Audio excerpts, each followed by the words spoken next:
Hello everyone, hello, and welcome to a fun edition of Canje Plays. It's festive. It's festive. Hey Brian, hey Kate, hey Steven, how's it going? So, on this wonderful festive day, and I did like the whole Christmas decoration things as you can see. I don't know where this is in the world. It was just a cool picture with fireworks for happiness and Christmas theme, so I was like, why not? So, I had to leave last week before you finished, and I thought, I hope that people love it. KDM, as Steven says, is beautiful, horrific misery, and we love it so. So welcome everybody. This is the celebration of 200 subs. I want to start off by thanking my patrons. Thank you so much. Thank you. You keep me churning, you keep me going, you believe in me. Your team Canje. And thank you so much for believing in me. I want to thank the YouTube subscribers.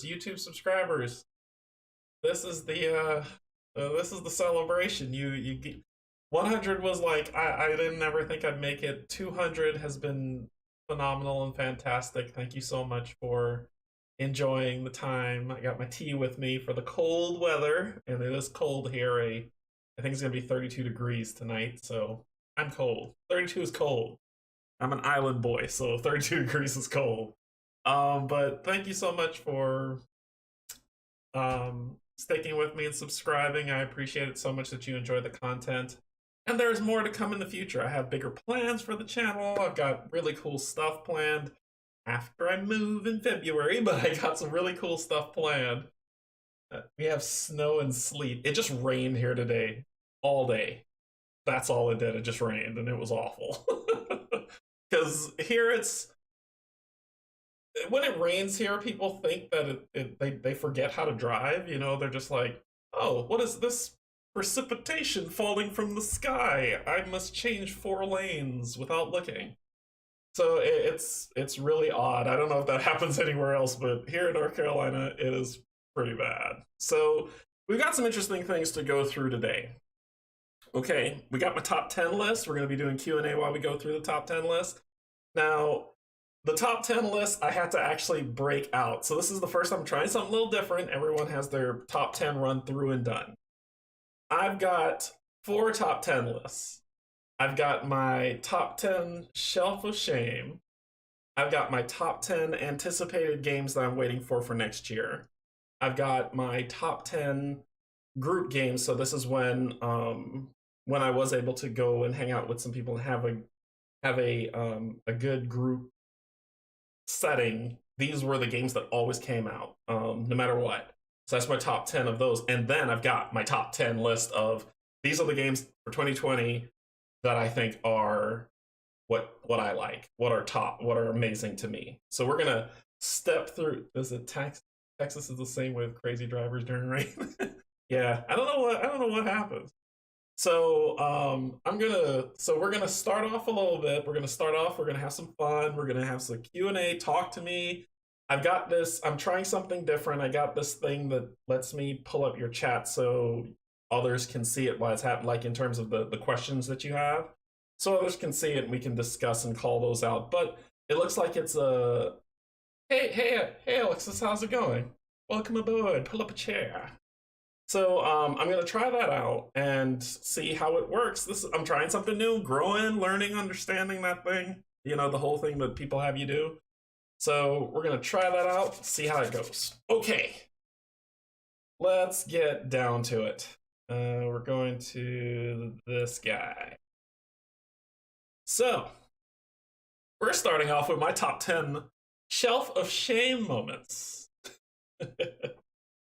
Top 10 shelf of shame moments. These are the games that are on my shelf. I have not touched, I have not played, and I want to play, and they will be being moved off of the shelf. And this is going from 10 to 1 in terms of, what I want to play most of all that I keep, pushing down as more of the Kickstarters that I shouldn't be backing keeps coming in.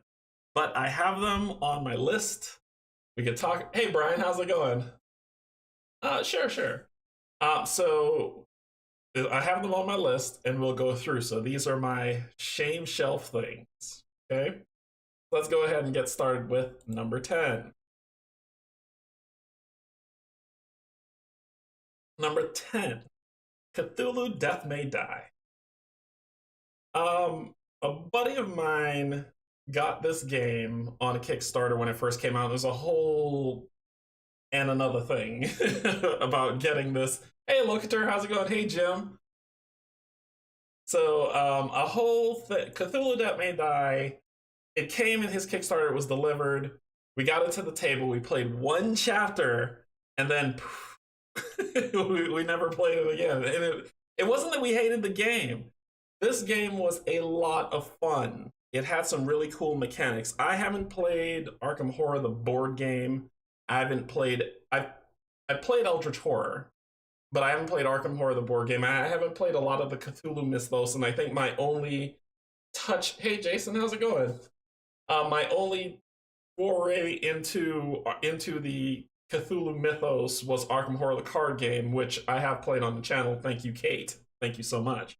So when I got to play this game, I sat down, we played it, and it was fun. Like, it was hard, but it was fun.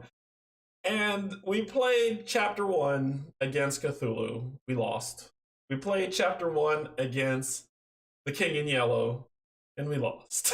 So it was punishing, but in a good way. And since then, it hit the shelf of shame, and it hasn't come back. And I want to play this game on channel. However, I know that Rob at Rob's Gaming Table, everyone should know Rob now. Him and Mel are amazing. So, hey, Jason. Hey, how's it going? Jim, welcome.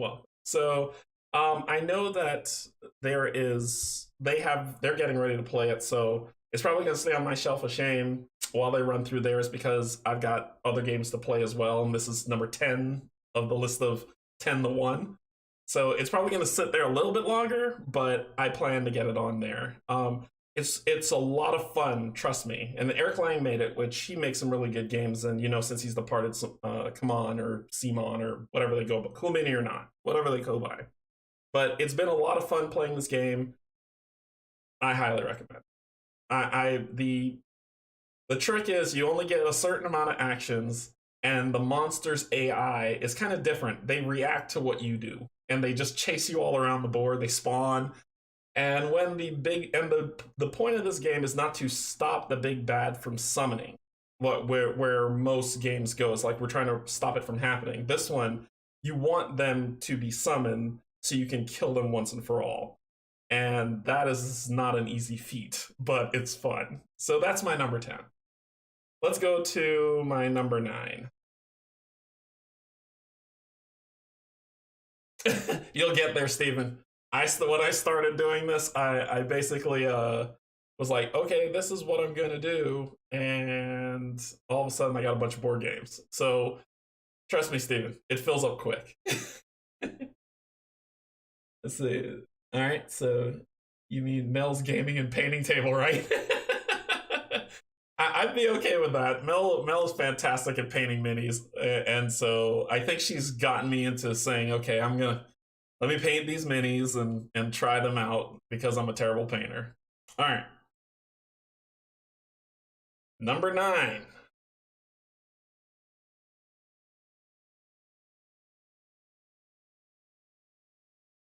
Number 9 is Black Rose Wars. Black Rose Wars is a game where you have these pentagons that are rooms.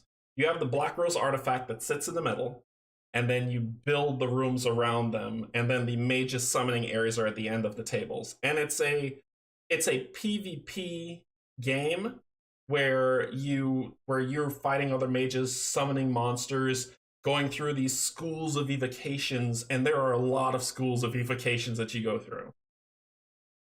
I wanted this game for pure solo playability, and I was like, nope, this game needs to be solo. And they were like, oh, well, when we do Inferno in the second wave, it's coming with a solo variant. Inferno will be solo, that was what was told.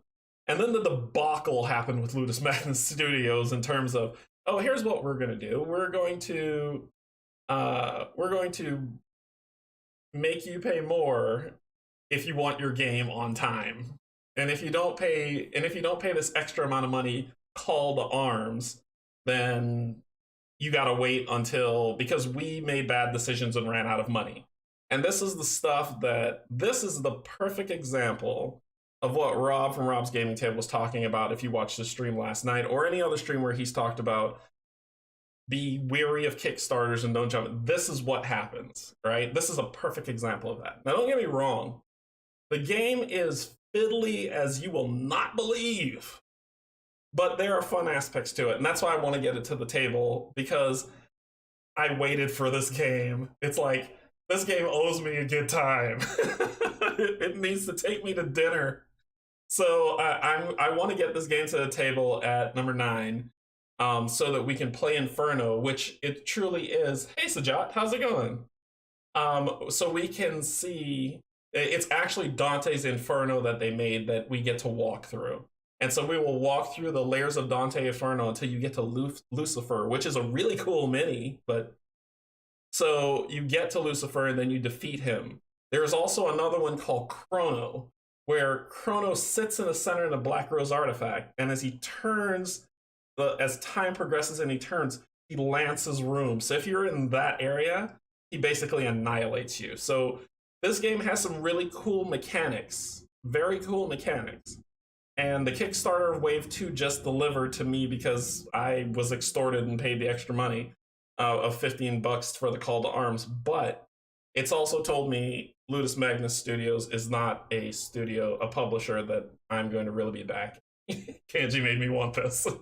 This game is cool. It's cool, and when I play it and when I bring it to the table and you guys see it, it's gonna be really, really cool. So that's my number 9. Let's go to number 8. Now, number 8's an interesting one because you've seen me play One Deck Dungeon, but this is the expansion to One Deck Dungeon, Forest of Shadows. This is a Rob and Mel made me buy, which means I watched it played, the base game played. I bought the base game, I played the base game, and I was like, whoa, that's a lot of fun, and it's a single player experience, and it's awesome. Oh wow, they made a expansion. Let me buy expansion. So I got it, and then it went immediately on the shelf and not played. So this is a shame shelf heavy duty one, which hit number 8. It's basically a game where you are fighting monsters in a dungeon. You roll a set of dice, and you have to match colors as well as a number value to defeat the monster, making your way down the stairs until you get to the big boss to defeat them. This One Deck Dungeon expansion, Forest of Shadows, was it? I love video games because I wanted to save money on games. I thought board games would be the route to take. oh, Steven. Oh, Steven. Come into the LCG world and spend more money. So this game is a really great solo experience. You get into it, you play it, it's really quick. 30 to 45 minutes is true. You burn through it really quickly. You win or you lose, but it's fast. And it comes in a nice little travel size box that you can just take with you. This game sits at number 8 on the shelf of shame. Let's move on. Number 7.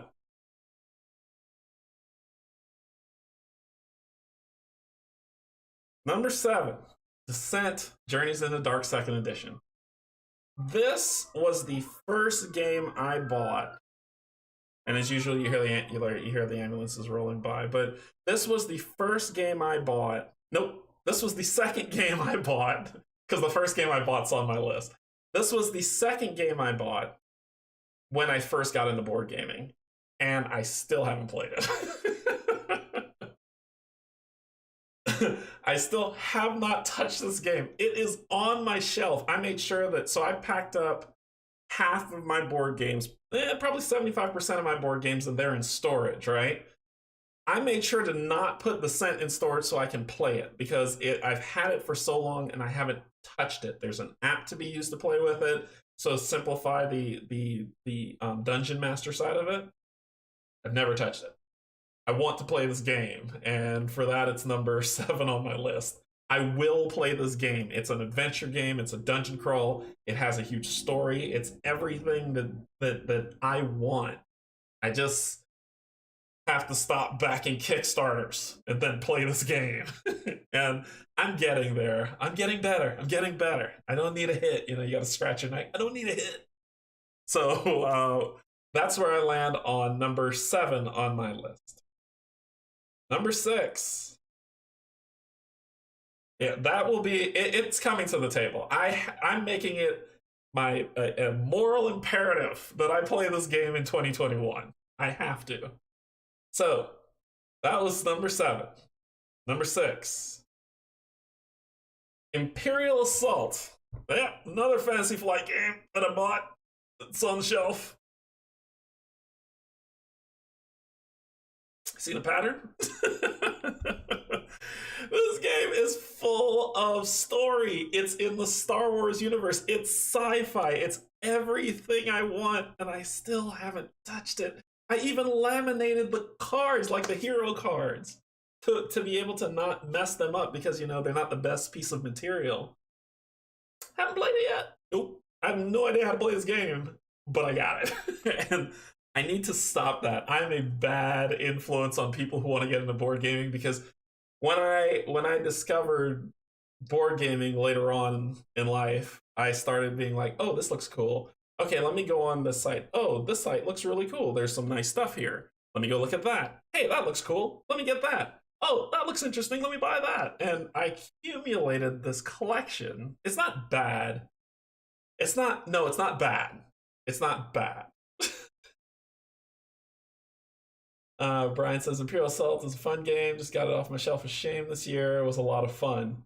Hey, Clockwork Cowboy, how's it going? Welcome aboard. Yeah, I hear it's wonderful, and it's Star Wars, and I like Star Wars, and I want to play it, but it's on my shelf of shame. And it's probably going to be on my shelf of shame for a little while because I just got my QML notification that another sci-fi game that I highly, highly anticipated and wanted to get to the table is delivering on Friday. So this one might not make it. We might see. I think if I let this sit too long, I'm just gonna call it and donate it and start doing my donations in February to the community. This might be one of those ones that takes the hit because if I can't get to it, it's just wasting space on the shelf and I'll never get to play it, and someone else who's not as fortunate or, you know, who's really been looking for something like this can get it, they can enjoy it, they can love it instead of it just collecting dust on my shelf. And I think this might be one of those ones. So that's my number 6. So otherwise, you have to look up Solar Rules for the base game, I think. Oh, I do? Okay, I'll have to check it out. Oh, there are community Solar Rules? Alright, I'll check those out. But definitely, I think if I don't play this by 2021, I'm gonna donate it and just be sad. So that's my number 6. Number 5. Zombicide. Once again, you're seeing a pattern. Zombicide Black Plague. Okay, this is on my shelf of shame only because I haven't played it on the stream. I've played this game a lot. I've gotten through 3 scenarios, but then it went back on the shelf and I haven't pulled it back since. Matter of fact, one of my buddies, who's the one who has Cthulhu Death May Die, he painted half of the zombies for me so that I can play this game, and I haven't played it yet. I hang my head in shame, Cody. I am so sorry. But we play it when we did our group before. We played it. We enjoyed it a lot. I think we won once of the 3 scenarios, but we lost the other 2. Jin, does the app do the base game campaign though? The app does the base game campaign, I believe.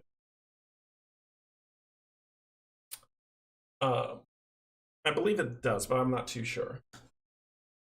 So, Zombicide Black Plague is my my number 5 because it's sitting on the shelf. It has painted minis, which I know you all would love to see because his painting, he did an amazing job painting the runners, and so I love to show it off. I just need to stop being a slacker and play this game and make it work.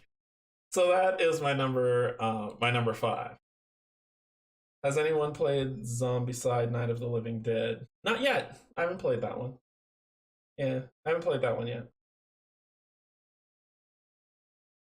Let's see. Okay. That was my number five. Number four. All right. This is a game that I want to play on the channel so bad, but I need another person to play with. I backed this game on Kickstarter. This game is beautiful. This game is awesome. This game has minis like you wouldn't believe. If you saw the minis on here, you'd lip. This game is fantastic. The community gave it a 7.3 because at its heart, it's a PvP fighter. That's what it is. It's like Street Fighter, those type of games. You're not fighting against an AI. There's no goal. There's no campaign to say, okay, well, I need to make it through this. There's no dungeon crawl. All it is you versus the other person on the other side of you playing it. And it's fantastic. I love it. I have this game. I backed it on the Kickstarter. I have all of the minis. And they come in, they're about this big, each mini. They are designed so well and so beautifully. But I need another person to play with. And I haven't had a chance to do it. You can probably see, like, this way, right here. I gotta go this way, don't I? Right here. That's one of the minis. And she is awesome. So it has... Steven, if you come and drive here and play, dude, I will play this game. I will go to my storage unit, get this game from storage, and play it.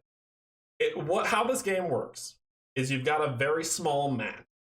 It's not big at all. This thing can fit on this game can fit on my table with room to spare. You have a very small map. You and the other person start on opposite sides, and you draw cards. You have a movement that you have like a only direction that you can move. So some people can only move an angle. Some people can only move they can only move specific areas. So you have to position yourself properly. Then you've got these two attacks that you have that are on your card and your health at the bottom. You also have cards that you play to boost your health, mess up the other person so the other person comes and attacks you. You can actually throw down a trap, and then you can grab them and slam them on the trap, or spin them around or if there's a trap already there, you can bash them against it so they slam into the trap. Like, it is a really cool fighter. This game was created by Stephen Frost, and he self-published it. Not a lot of people knew about it. I don't even know if you can find this game anymore. If you can, I highly recommend it for people who enjoy two-player fighters. This game is fun. It is so much fun. It's just, and the minis are beautiful. Once I get them out of storage, I'm telling you, I'm going to show them, because these will probably be the first ones I paint. I'm going to show them to you. There's this guy that's in full armor with the longest blade that you wouldn't believe. Yeah, it's not a chess battler, but there's a guy who buries you. Like the Gravedigger, if the Gravedigger gets close to you, he actually buries you in the ground. And then if you can't get up, he just keeps stabbing you with his staff to keep you buried in the ground. Like the different abilities that every single one of these creatures has is just top notch to me. It's amazing, and I love it. I love it. So when I find another person, this will be on the stream in terms of to play video games.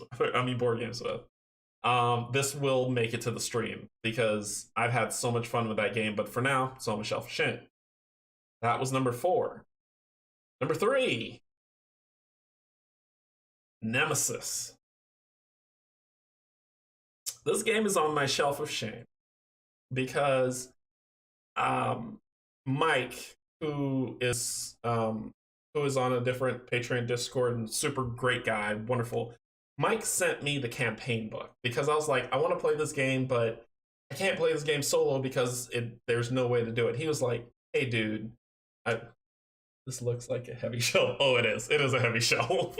It's a heavy shelf of sadness. So he was like, hey, man, this is the here's the campaign book. I was like, cool, I'll borrow it, I'll play it, I'll send it back to you. He's like, no, keep the campaign book. I want you to enjoy it. I like the stuff you do. I want you to enjoy it. So keep it. I was like, cool. I have to play this game. And I haven't played it yet. So I feel so bad. I'm so sorry, Mike. I plan to play this game. It has a campaign to it. The campaign is played through a comic. So it's choose your own adventure, but it's comic based. So I have to find the best way that I can bring that to you while I play it. But I will play this game. This game is 2021. This game will be pulled off the shelf because I don't want to let Mike down. He will. I just feel bad. He's such a great guy. I don't want to. I just feel horrible thinking about it. So this game, 2021, this will be hitting the table. Okay, that is number 3. Number 2 on my shelf of shame. Scythe. Yes. In space, no one can hear you flip the table. Number 2 is Scythe.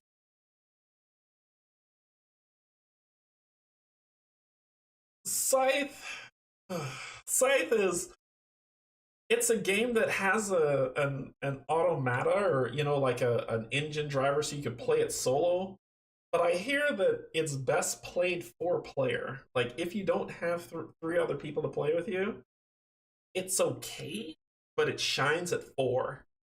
And this is one of those games where it's alternate future, well, alternate past, where it's steampunk mixed with like World War II, World War One style living. And so you have to vie for control of the area. I have, as you can see, I even bought the Scythe coins because I thought they were beautiful. With 4 to 5 players. I never played the Automata solo version. Yeah, I haven't either. This is why it's on my shelf, because I've heard beautiful, beautiful things about this game.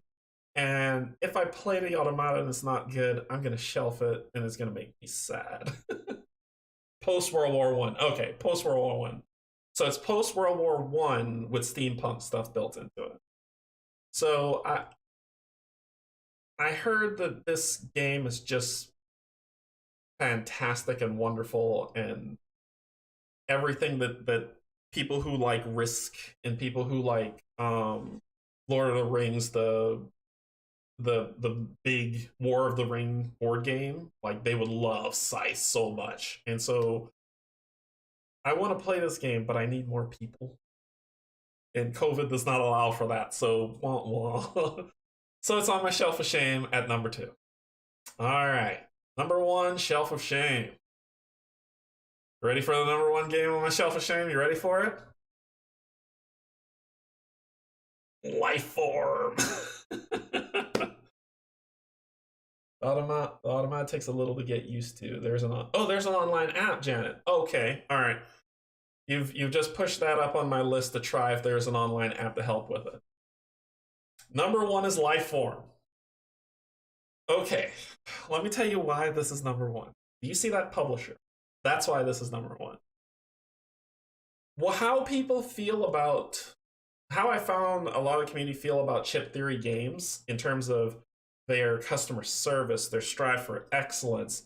They test the game. If it doesn't work out, they fix it. If they don't do that, then once they fix it, they're like, hey, you don't have to replay a new game. Here's an update for everything that you need. Hall or Nothing Productions is that. Tristan Hall and Mark Chaplin and everyone who went into making games for Hall or Nothing Productions, if they make a game, I'm going to back it. It's a guarantee. They are rock solid. Lifeform I backed because I saw Hall or Nothing Productions, and we'll talk about the game that I later on. So, but I backed it. I got the table mat. I got the expansion.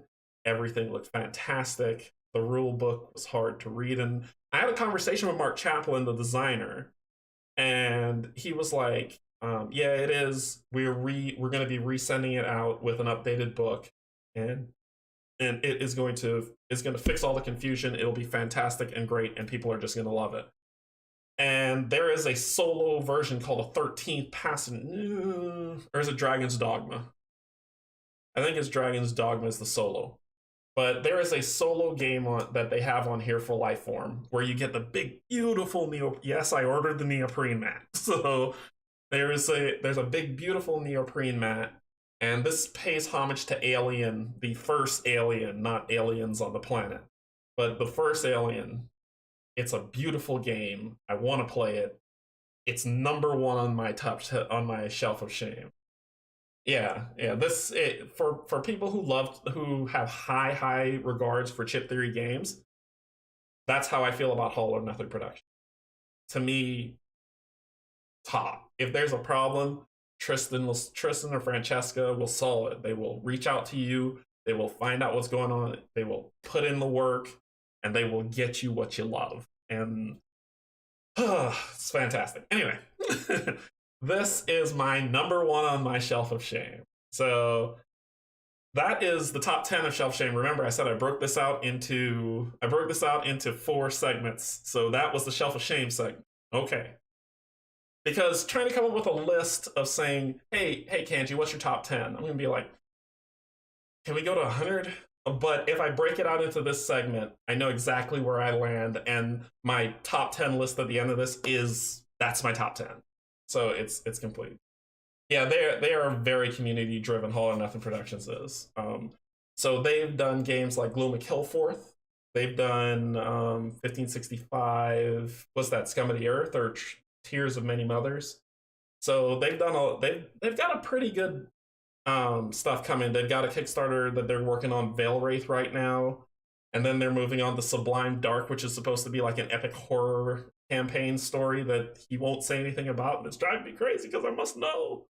But Tristan and Francesca have done fantastic work. Mark Chaplin has done beautifully with Lifeform, and matter of fact, when I play this game, I'm actually going to get to see if I can, because Mark said he would play the game with me, so I'm going to get Mark Chaplin to join me, and we're going to go through a playthrough, and it's going to be fantastic. So yay. All right.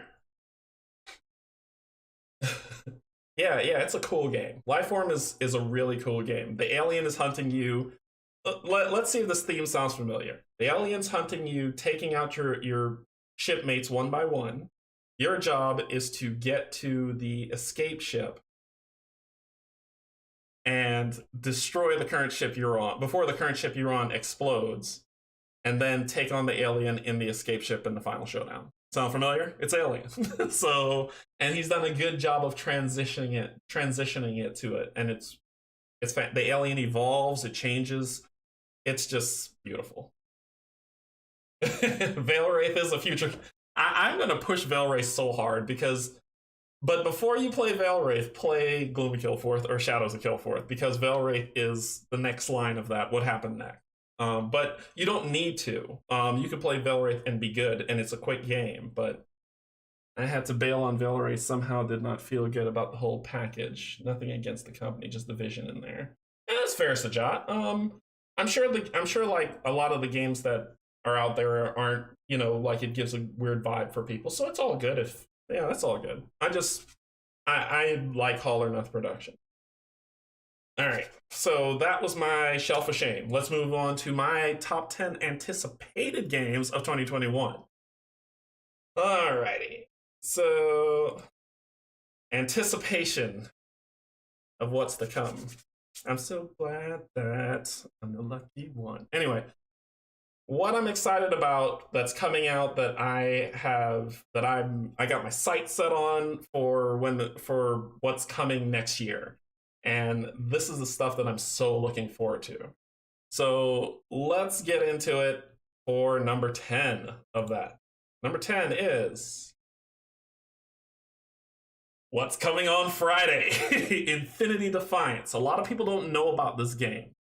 But Corvus Belli is actually the Infinity series is actually like a D&D based universe that has existed for a long while. and they have minis, they had content, they have stories. And Corvus Belli just kind of finally created a board game in that world. It's a sci-fi game. There's a ship aspect. There is a planet aspect. There's a campaign aspect. There is story. There is so many things going on that while you're like, oh, well, that's a lot of stuff going on that it might be bad. If you want to know more about this game, On Tabletop did a playthrough of one scenario where they had to rescue a hacker and they had to go through to pick him up, get him on the ship, and then get out. And so you can actually see a playthrough of this game. This is not something where a couple guys and girls were just kind of saying, okay, well, I'm just going to make this game because I like sci-fi stuff. This is entrenched in a universe that exists like D&D exists. The Infinity Universe has been around a long time, and this is basically their board game of that universe going out. Yeah. Yeah, there's a lot of campaigns going on, but this one delivers Friday, and so I'm super excited for it. This will be hitting the table in 2021, guarantee. It's sci-fi. I'm all over it. So this is my number 10 on the anticipation, and I put it at 10 because it's coming Friday, so anticipation met. So that will be that. Do you know if the minis are pre-assembled? Yes. I played the Infinity mini games. Cool. Yes, the minis are pre-assembled. They, except for the Megalodrone, which was the big one that they said, if the campaign is successful, every backer gets this thing. And it's like you probably can't see with the camera. It's probably going to be like this big, and it's just that one you'll have to put together, but all the other minis are put together. So they'll be pre-assembled. And it's going to be fantastic. I'll do an unboxing and all that other stuff so y'all can see all the contents. I'm looking forward to that. Anyway, that's number 10. Number 9. Bloodborne, the board game. So, come on, Simon, cool mini or not, CM, whatever you want to call it. Bloodborne, me and my buddy went halfsies on this because this game was the epitome of what people dislike about Kickstarters. And I've heard Jim say it, I've heard Locator say it, I've heard Rob say it, I've heard Sajat talk about it. I've heard a lot of people say the same things about if you see a game, a Kickstarter that comes in that has a ton of minis and that's what they're driving, be cautious. And they are true. Every one of them is speaking facts to you. If a company drives their sales off of minis, be weary, because that means that they didn't take too long on gameplay.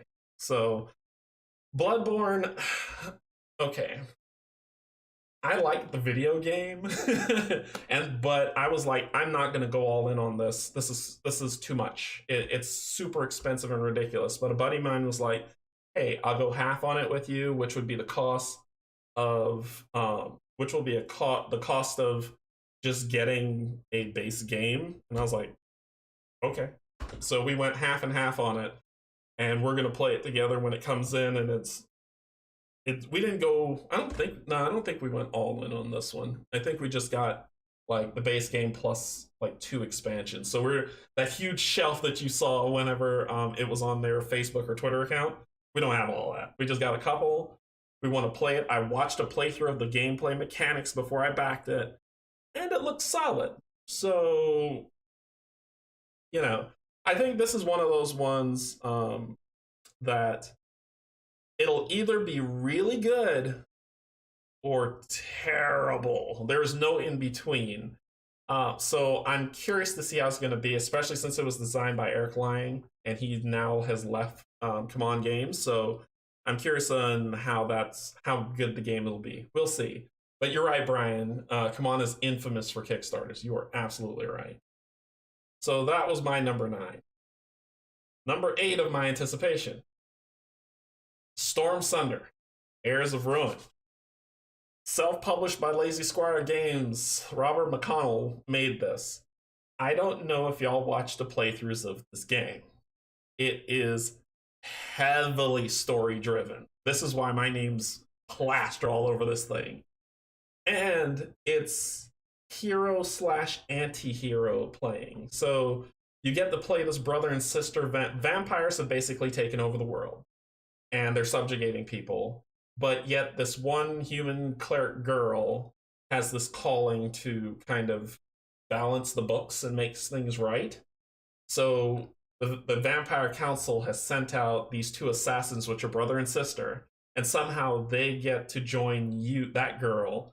You got this other guy who's like a monk with crazy dreads that are in there that joins her as well. And the minis look fantastic. This game looks beautiful. It looks so awesome.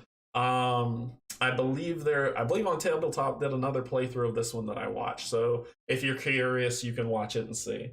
So when do the friendly, bright-colored, fun-filled games show up on this list? That's probably the group board game ones, which is next, because I can't take the hard stuff to them. But what's really cool about this is that it's a choose your own adventure all the way, but it also has a sense of humor. There's stuff that happens if you make a choice that's silly. The reply to you from what happens is also hilariously silly. Alien something shiny should be on this list. Something shiny. So that is my number 8.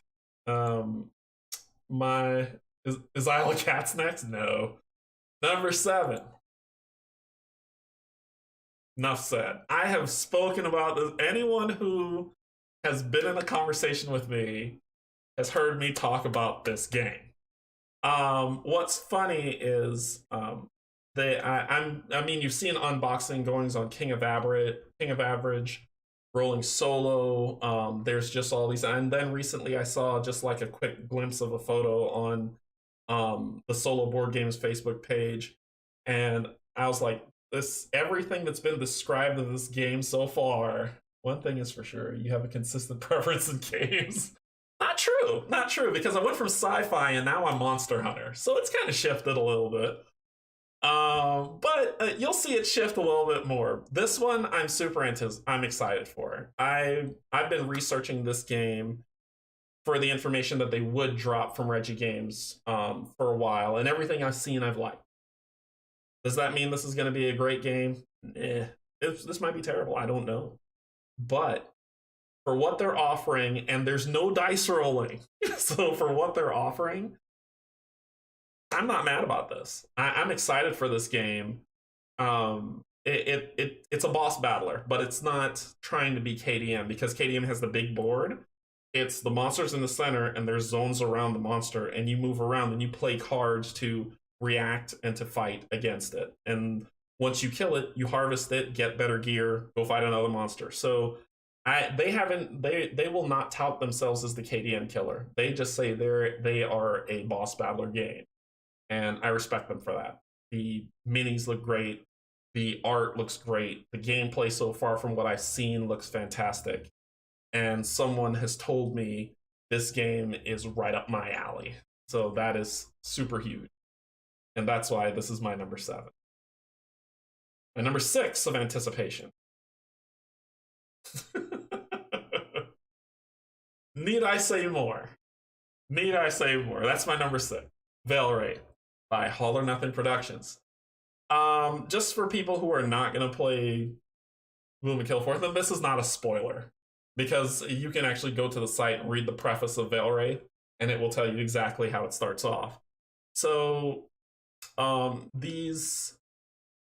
Stephen, I forgot the name of the main monsters of them on Gloom and Killforth already. It's jumped out of my mind.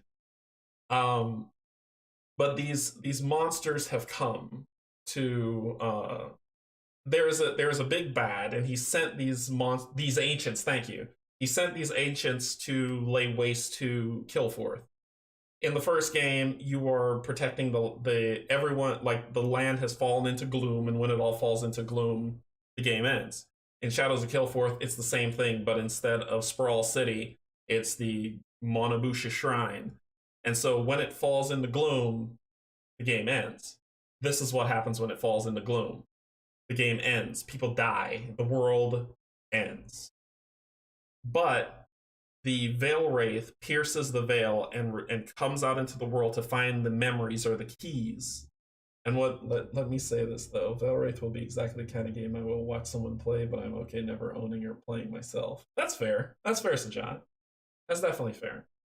But they go hunting for these memories and these keys, but their energy and light attracts these wicked spirits to try to take them down. And if they catch the attention of the lieutenant of the ancient, then the lieutenant comes out and kills you.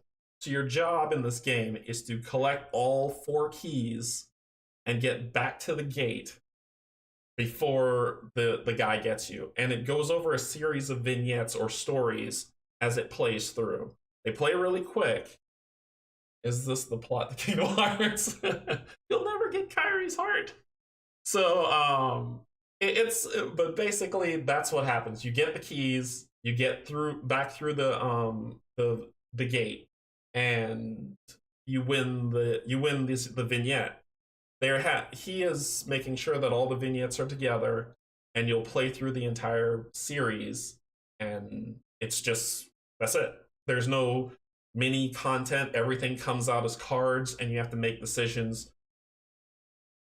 To me, it's going to be a fun game. I got to play it on Tabletopia, and then I got to play test it, and I loved it. So I know that this is an anticipated game for me, and that's why this is my number 6. Number 5. This is different than any of the other ones, right? Aeon's Trespass Odyssey. This game is going to be a table beast. I can tell you that. And I will have to. I'm looking at upgrading the tiny table so that I can be able to handle this beast. It's going to be massive. This is one of those ones where it's the world is in fog. So as you travel with the Argo, it's basically the Odyssey. It's the Odyssey, and that's why it's in the name. As you travel in the Argo, which is kind of like the spaceship style. Don't get me wrong. You flip over map tiles to reveal new map as you move throughout the world. So you reveal different areas. So you don't know where you're going, but you're moving through it. You have these titans that you pilot. So think Gundam, but you get in these titans and you fight monsters. It's a boss battler, but it's a boss battler with think if you mix Seventh Continent with Kingdom Death, and that's what this game is. So this game is going to be so much fun.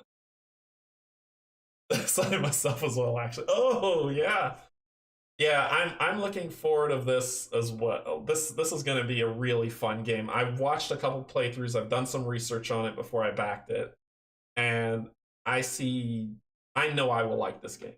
So this one I'm super huge looking forward to, and they are set to deliver late 2021, so I can get through a bunch of other games before this thing comes out. So this is my anticipated for number 5. Number 4. Final Girl by Van Ryder Games. So I played Hostage Negotiator. I reached out to Van Ryder Games and says, hey, I want to play Hostage Negotiator. And they were like, cool, I love working with content creators. And they actually were very kind and sent me a copy, which, thank you. I appreciate it.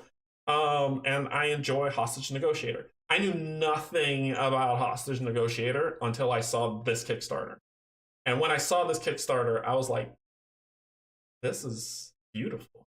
It is a 80s and 90s horror movie slasher board game, and I want it. And I watched a couple playthroughs that AJ Porfirio did, and got some other, like One Stop Co-op Shop did one, as well as Rolling Solo. They played it also. This game looks so much fun. You are the final girl. You are the last. You are Carrie Scruggs. You are the last girl in the horror movie. Your job is to. They've taken the hostage negotiator mechanics and they've changed it. So there's hostages still, right? But those hostages they're not in a pool. They're scattered all over the campsite. or in the haunted house, or at the spooky carnival, or in an airplane. They're just scattered everywhere. Your job is to get to them, get them out, and then take on the bad guy and beat him. This game is going to be so much fun. I am going to enjoy this game so much, and I cannot wait for Van Ryder Games to release this next year. It's going to be fantastic. I'm not even worried if someone's like, well, how do you know it's going to be? The mechanics have already been created with Hostage Negotiator. They've just been redefined and enhanced and fixed and tweaked. Make this game fun. And it is completely solo, which is going to be fantastic. And this is my number 4. My number 3, Madara, Unintentional Malum. Act 1. This came out in 2019. I'd never heard of this game before in my life until Kickstarter. So, but I looked into this game and they said that the story is immense. It is an anime story. It won't be for everybody because it is heavy story. However, Foreteller, which I'm a huge fan of Foreteller, is giving away Act 1's story for free right now. You can go on Foreteller, download it for free. It's all you. Take it away. You don't even have to pay for Foreteller.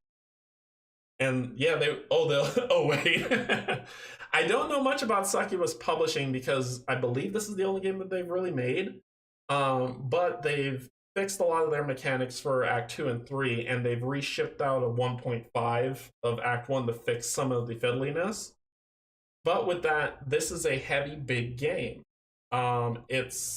It's got a dense story, which might not be for everyone because there's a lot to listen to or read if you don't want to do Foreteller, which you should do Foreteller. But you're playing an anime character going through an anime world fighting bosses. One of the reasons why this might not be for everybody is because it has fan service in it. I mean, not too much fan service, not to where you're like kill cringe, but the anime girls are drawn like anime girls, right? And a lot of people might not like that or not pull towards it. I'm going for the story, and that sounds so. Yeah, I'm sure you read it for the stories. Great job, Canje. No, I mean I'm really going for it for the story, and this is like a One Piece game, Steven. It's One Piece, so it's. I want to play out the story. They said that there's so many branching arcs and really cool boss fights that this game is a lot of fun. It says best played 4. I'm soloing this bad boy, and I'm probably going to play two-handed, and it's going to be fantastic. So this is my anticipated number 3. My anticipated number 2, Isofarian Guard. I don't know if I have stopped talking about this game since I first saw it 2 years ago. This game, and they've refined it. Sky Kingdom Games, which created the Stonebound like battler game, created this game, the Isofarian Guard. They say it's 1 to 2 player, but truly this game is a solo game. And yes, it's Foreteller.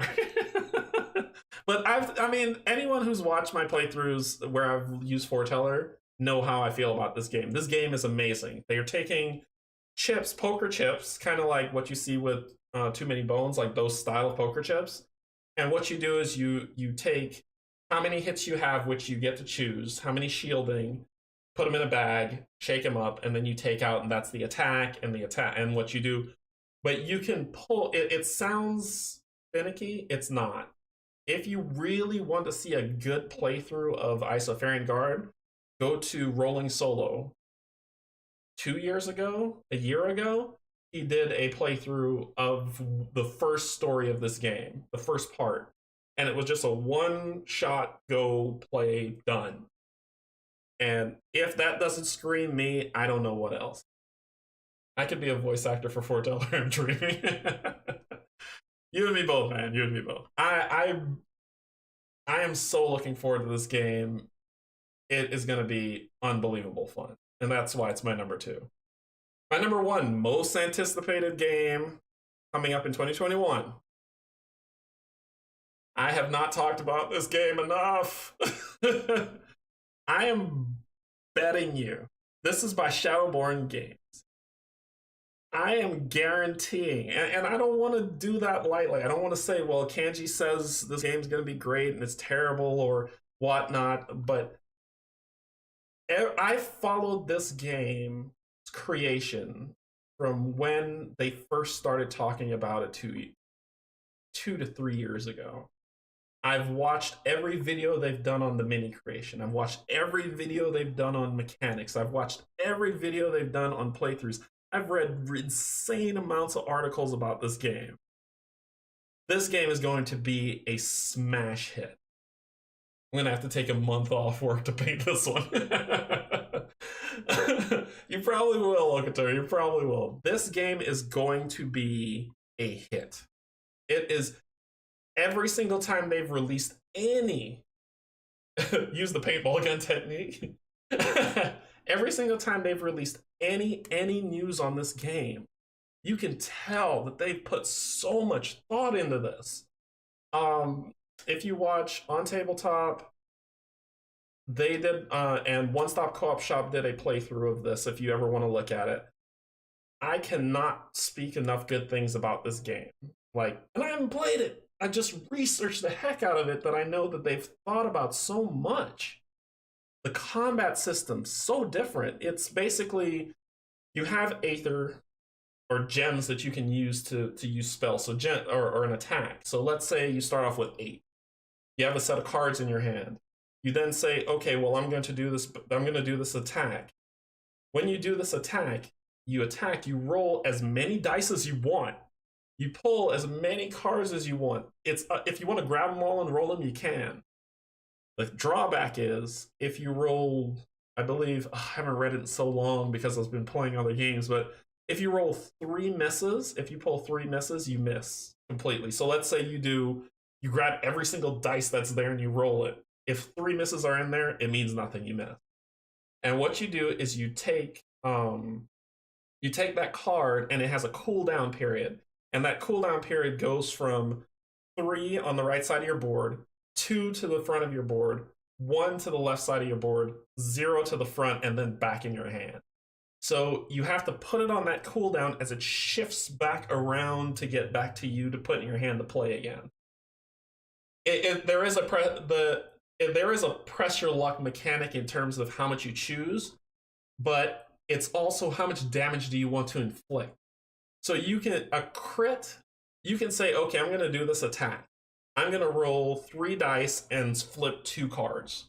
If all of those are hits, you've done 5 damage. If one of them is a ×2, then you've multiplied that damage. You've done 8 damage on a monster. So you get to choose how many dice or not just or how many cards you want to flip.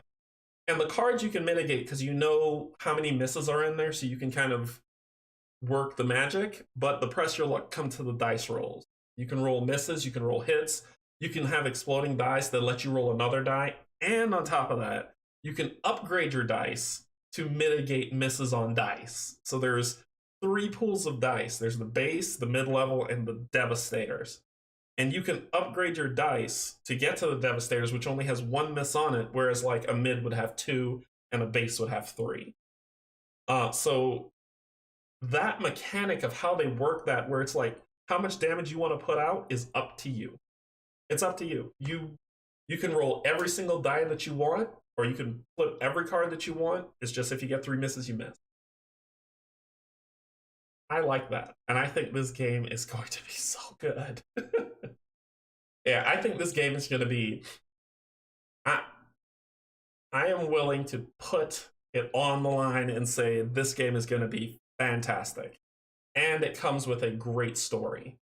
Like I said, if you watch On Tabletop's playthrough of this, the story is a choose-your-own-adventure. It's a choose-your-own-adventure with a time limit. So you're basically saying, I'm moving from the deep wood into Bastogne, I think is what it's called, Bastogne. and then you have to figure out what's going on in Bastogne before the time runs out. You'll still fight. You won't lose the game if the time runs out. You'll go straight to the fight, but you miss out on buffs. You miss out on equipment. You miss out on upgrades if you just dawdle and take too long. This game is going to be so good. And it is my most anticipated game.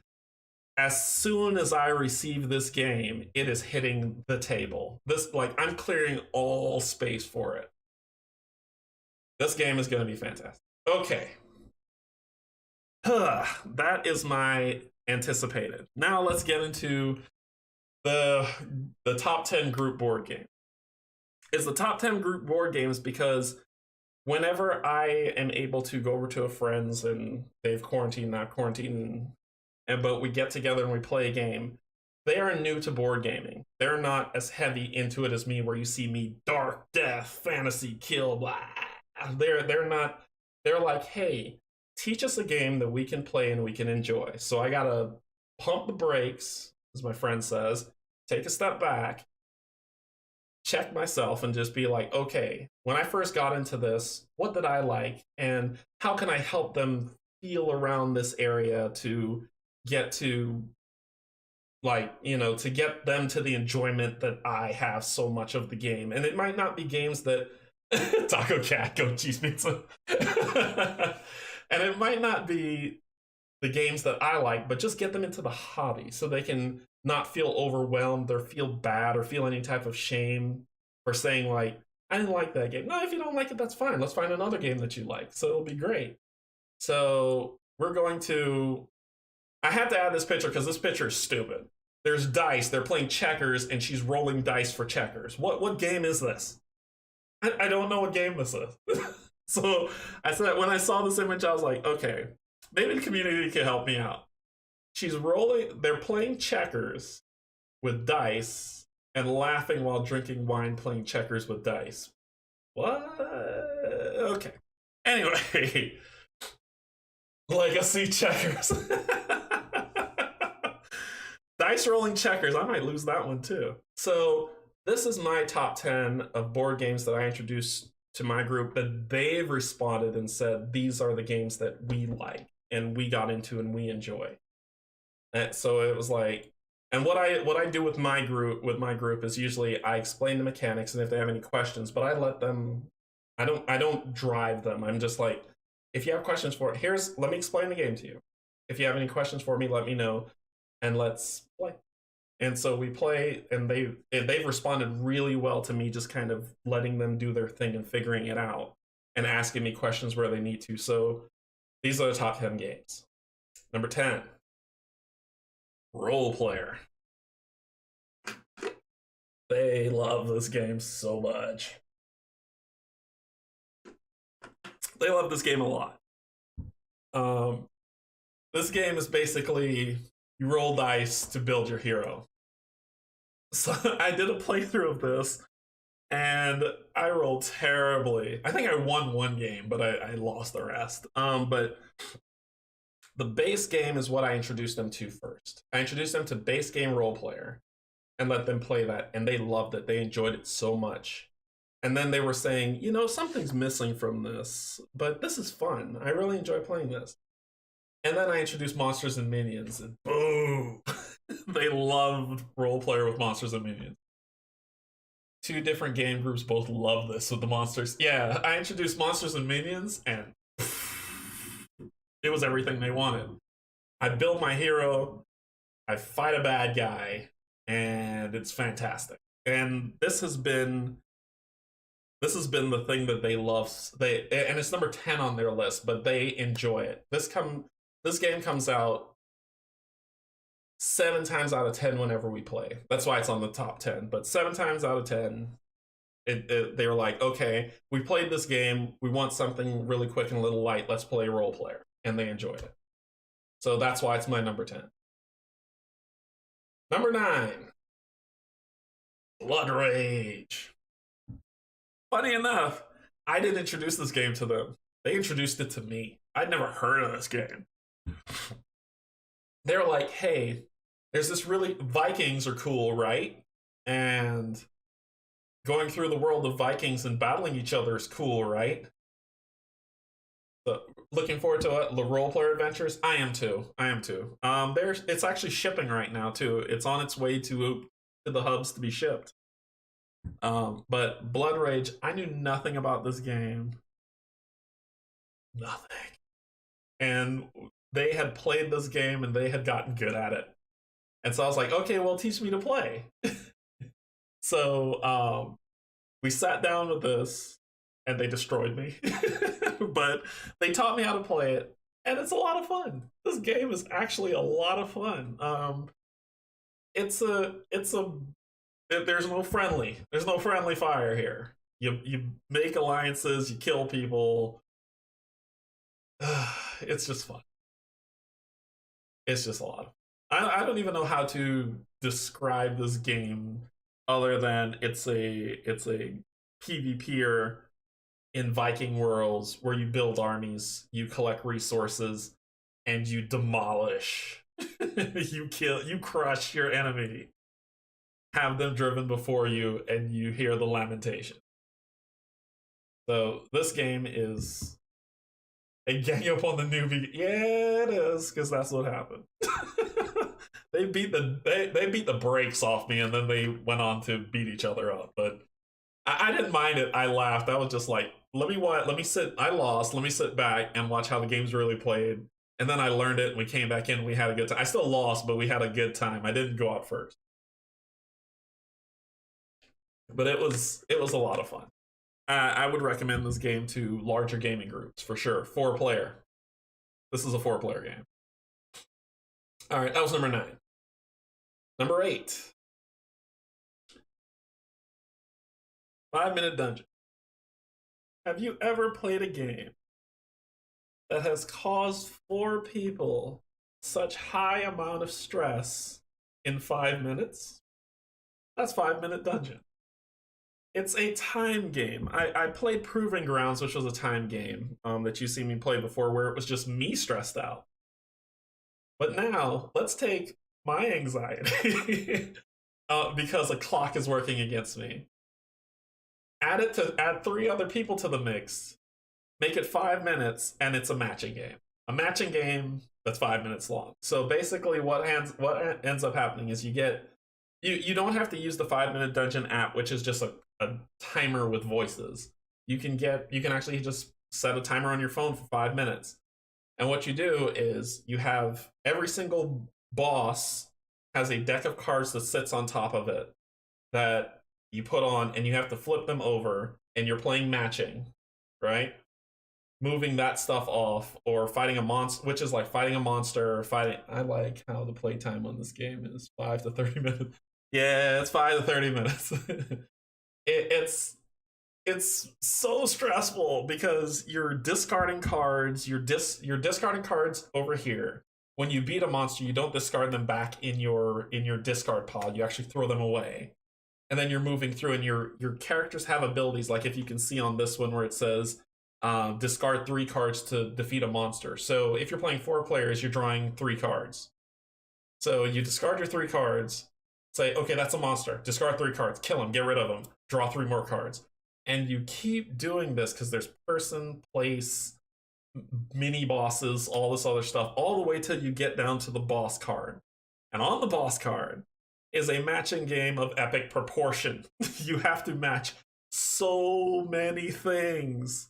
And by that time, you're already sweating like, oh my gosh. But when you get done, whether you win or lose, when you get done, you will be laughing the hardest that you ever have. It's the 2020 version where 5 minutes feel like 5 years.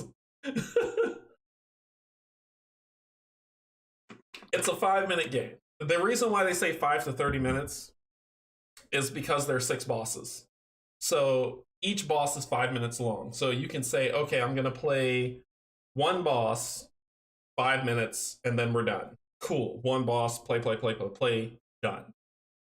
Then you can say, okay, that's it, we're done, put it away. Or you can say, okay, you can take it through a campaign where you say, okay, I've beaten that boss in 5 minutes, move him to bring out the next boss, which the names of the bosses are funny. The first boss is the baby barbarian. The second boss is oh, I forgot his name, but I see him. He has like a house cleaner that he will spray.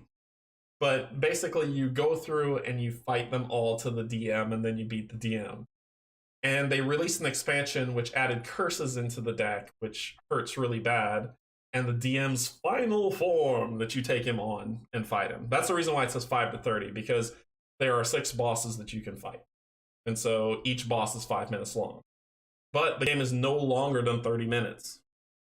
I mean, you can't beat that. A 30-minute game that you could just burn through as much as you can. But there's no solo mode. You can't win this game solo. There's no way you could win this game solo. If you can win this game solo, you're that guy who beat Dark Souls without taking any damage. And I'm not talking about just one Dark Souls. 1, 2, 3, and Bloodborne without taking any damage. That's who you are if you beat this game by yourself. But that's why this game is number 8 on my list. So, number 7. Mansions of Madness, Fantasy Flight Games. My group was playing 5-minute dungeons, and they were playing some other games that are further on this list. A challenge. And they played some games that are further on this list, and then they were like, well, you know, what you got? Bring it. I said, okay, I'm prepping you guys for Mansions of Madness. I want to see what you could. I want to see what type of games you like to see if you'll like this game. They said, bring it on. I brought it, and they love it.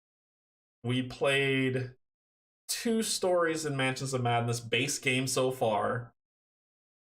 1-1, lost the other one. So we're 1 for 2. But they love this one so much. I brought Lord of the Rings Journeys to Middle Earth to them to play, and they love Tolkien. They didn't like it. They were like, bring back Mansions of Madness. It's because they enjoyed this game more. So they really like it. The app works well. It's fun. What you can do? So they enjoyed it. That's why it's number 7 on my list. I don't think I will ever stream this, but Rob's Gaming Table has a stream of Mansions of Madness like you wouldn't believe. Go check it out and enjoy it. All right. Number 6. Dead of Winter. I just got this for Christmas from my brother, and he even bought me extra dice. Nice, Brian. It's a fun game. So, Dead of Winter. Dead of Winter is a zombie apocalypse game that you have to work together or you will fail. Hard. And quickly. There is a betrayer aspect to this game, which I haven't played yet with my group because they were like, they're still learning to play and get the hang of the road event. Not the road events, I forgot what they're called, the big deck of events that happens every single time it's your turn. They're getting used to that and figuring out where things are so that they can play more efficiently, right? Because they are efficient players. But when they get used to it, I'm adding in the betrayer aspect, and one of us is going to be the betrayer, and it's going to be so funny. It's going to be hilarious when I add it in, because the betrayer's job is to sabotage the colony. That's its only job. Sabotage the colony. So, Dead of Winter. Watch It Played, what you see down there, has an instructional video, and Rodney Smith is the reason why I own this game. Didn't know you could solo. I didn't know you could solo this either. I didn't know, Kate, that's amazing that you could do that. I did not know that this was soloable. So, Dead of Winter, there is something, the main goal is there's something you're trying to figure out. You have a timer on how long it'll take you to get it, which is rounds, so the game has a life. You have morale of the group, so if people die, or people get sad, or people get sick, or people get bitten, which they die, and infect others, morale starts dropping, and when morale hits 0, you lose the game. Time runs out, you lose the game. People get bitten, and morale drops to 0, you lose the game. So many loss conditions, only one, which is to solve the objective. Find the cure, have enough food to make it through the winter, protect the shelter. All that stuff is in this game, and you have to work together to make it happen. This game's so much fun. I don't know why it's at a 7.6. It's a lot of fun. And the amount of cards that are built for that are pulled every single turn for you to make a decision on really makes the game a lot of fun. Technically you can, but if you don't have a betrayer, then you just have characters trying to. Yeah, that's fair. So just keep the entire group alive and you're good. So this game is number 6 on my list of. We're getting there. We're getting. Number 5. Kingdom Death Monster. And I have to tip my hat to Steven, Excusitis, for introducing me to this game. And this game is, what do you call it, Steven? Beautiful misery. This game is beautiful misery. So, we've been playing this game since Steven was like, hey, this is a light party game. I added this game to the list because this game is a group game that I played with Locator. I always play with Steven, and whoever else wants to hop on and play with us, welcome aboard. So I put it in there as a group game for the list because it's beautiful and frustrating all at the same time. Oh gosh. Yeah. But KDM is. I know that I don't even know how to say this properly. I know that there has had to have been. Wow, that's bad grammar. A game created prior to KDM that was like KDM, and then Kingdom Death Monster came out and just people forgot about it. Now everything is Kingdom Death Monster. Minis, beautiful. Gameplay, hard and frustrating, but wonderful when you succeed. It's like, I don't even know if I could put this on par with Dark Souls. Like, Dark Souls, that game where you just play and then you just stop, before you explode, you stop, you put the controller down, and you're like, that's all I'm going to play for right now. And you walk away and try to calm yourself from fury. Kingdom Death Monster rolls in that Dark Souls you can beat.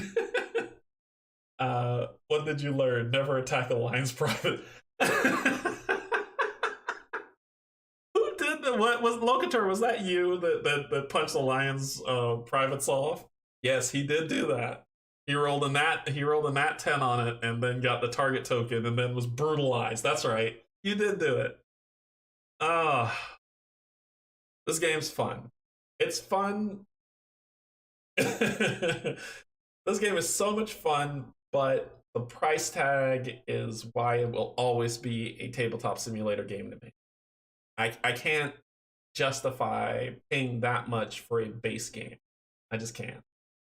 Can't do it. Kill less than a minute later. Yeah, it was crazy, but this game's fun. This game's fun, and I thank you, Steven, for introducing me to this. So that's number 5.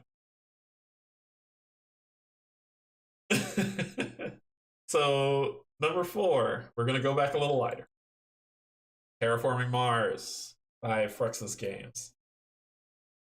Okay, I will never be able to pronounce this guy's last name until I meet him and he tells me his last name. Otherwise, I'm going to butcher it constantly.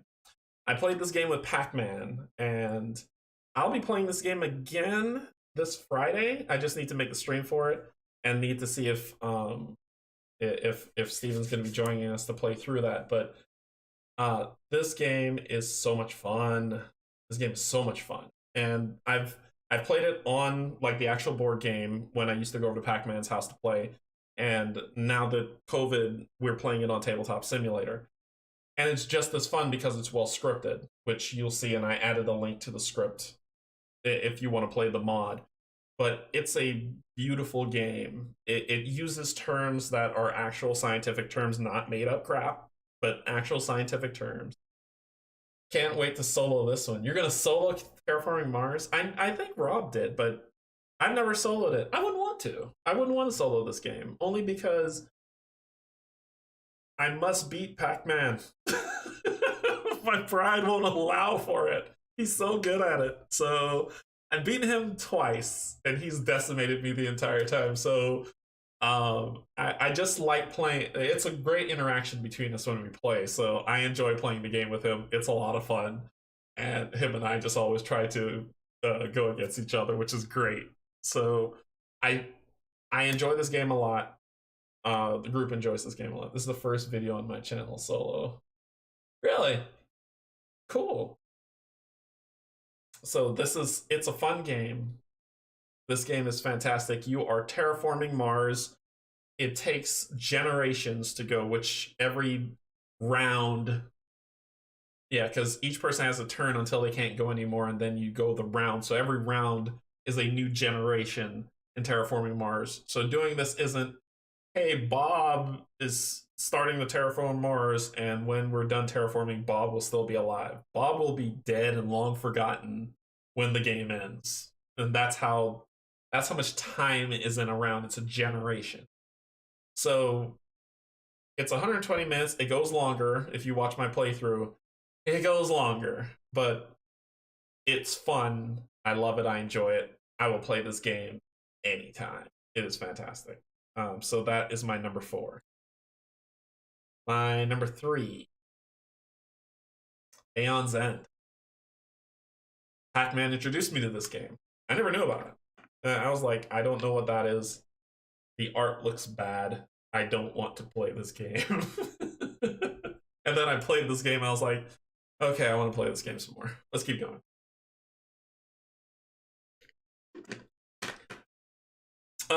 In terms of terraforming Mars before, Etsy actually has a really cool terraforming Mars board that you can buy that has insets in it, and they are so beautiful. Get it, get it, get it. Aeon's End. Aeon's End. Steven got to play this game with me and Pac-Man, and Pac-Man has everything Aeon's End. He had to buy 2 briefcases of things to make them all fit, and they're coming out with another expansion soon. So he's gonna buy that. He loves it. It's and he should. It's a great game. You can solo this game. You can. It says best play 2-player, but you can play 4, up to 4, and it's fun. Your job, you are a breach mage. You are to protect Gravehold, the last bastion of light on the planet, of humanity. The Nemesis is coming to wreck Gravehold and your life. So your job as a breach mage is you are the first and last line of defense for Gravehold.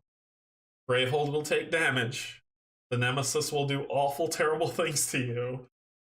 And you will either win or lose. There are a lot of playthroughs out there. Rob's Gaming Table, quick shout out to him, that him and Mel played this, and it's fun. I played this on Tabletop Simulator. I've played it, the actual board game. It is a lot of fun. So, and number 3. This game is, yeah, this game is a lot. This game is fantastic. I like it so much. I don't know why I did. I think the art threw me off. When I watched the art, and I was like, this doesn't look good. I'm not going to play this. And then I play it, and then Pac-Man was like, let's give it a shot. He put it out on the table. I played it. I was like, but I want to play more. I need to pick a new breach mage. So, oh, and the deck building mechanic is so cool. You never shuffle your deck. However, you set it on the discard, you just flip it back over and start back. So you need to think strategically on how you discard your cards, because that's how you're going to get them back. And that makes that fun. So that's number 3. Number 2 on the list. Splendor. That's right. When I asked about what was the top ones, number 2 was Splendor. Very, very good game to ease someone into board gaming with. You are a jewel merchant in the Renaissance, and you're competing with other players, aka other jewel merchants, to get people to come and you be the best jewel merchant to win. your job is to get X amount of points by while you're playing this game, but you have to buy gem cards so that you can spend gem cards and tokens to get better gem cards that lets you get better gem cards that lets you get better gem cards. And it sounds weird for people who've never played it, but this game is really well done, and it's a great introduction to anyone who's like, I've never played a board game. I feel super self-conscious. I don't want to feel dumb. I just want to play a game and have fun with it. I highly recommend you bring them to this game. It lets them think about what they want to do. They'll play through it once and be like, that was fun. And then they'll play again and they'll be like, oh, and they'll catch on and they'll really enjoy it. Also, if you find substitutes for the gem token, you can expand the player pool. We've played up to 6. Oh, cool. Okay. This game is just so much fun. It's so easy an introduction for people to get into. The group that is here, that it's my girlfriend and 2 other and another couple. I brought this to them and I was like, let's play it, and they completely enjoyed it. It's a short game, 30 minutes long. It's really short, but it gets to the heart of them thinking about playthroughs and how they want to go to, that made them interested and continue watching. So Splendor, number 1 of group. We're getting there to top 10s next. Number 1 of group, Azul. This game has hit the table more than I care to admit. This game is so much fun. I've never played Stained Glass or Summer Pavilion. I've never played the expansions to this game at all. I've just played base game Azul. If you want to introduce someone to a board game, number 1, the Emperor of Portugal wants you to build a mosaic. And you place tiles for points that comes out of these different spinners that you get. So let's say that there's 6 that are around, 4 tiles on each ones that are of different types, different makes, whatever you drew from the bag. And there's the first tile that's in the center. Let's say you want that yellow tile. You grab that yellow tile, you take that entire disc and pour it into the center. And then you use that tile. You can take, if there's multiple of the same color, you can take both of those. But basically, you can pull from the center if you want, but when all the tiles are gone, you then count up score, match up, and then take the ones off that have completed sets and try again, and keep going through. This game is so easy to learn. It is very easy to learn, and that's why it's number 1, because you can show someone how to play the game once. Within 5 to 10 minutes, they know how to play the game, and it's still a bunch of fun. I highly, highly recommend anyone who is going to get someone into board gaming, play Azul with them. They'll love it. It's such a good game. And it's really quick, 30, 45 minutes. I've played 2-player, I've played 4-player. It still maintains its consistency and awesome. So Azul's number 1 for group. Okay, we've hit that moment, folks. We've hit that moment. We've hit that moment. The award. That's right, Fragile. We've hit that time. We hit that award of my top 10 games. This is it. This is the list. These top 10 games are the games that, since I've gotten into board gaming until now, top 10, 2019 to 2021, because that's how late in the game I got into board gaming. 2019 to 2018. Sorry, 2018 to 2020. Wow, I only skipped the year. I'm trying to forget about 2020. 2018 to 2020. This is my top 10 list. All right, you ready? Let's do it. Fragile. It's a major award. All right, so here we go. Number 10 on my list. Too Many Bones. This game came in last Sunday, and it's already on my top 10 list. It came in last Sunday. I broke it open.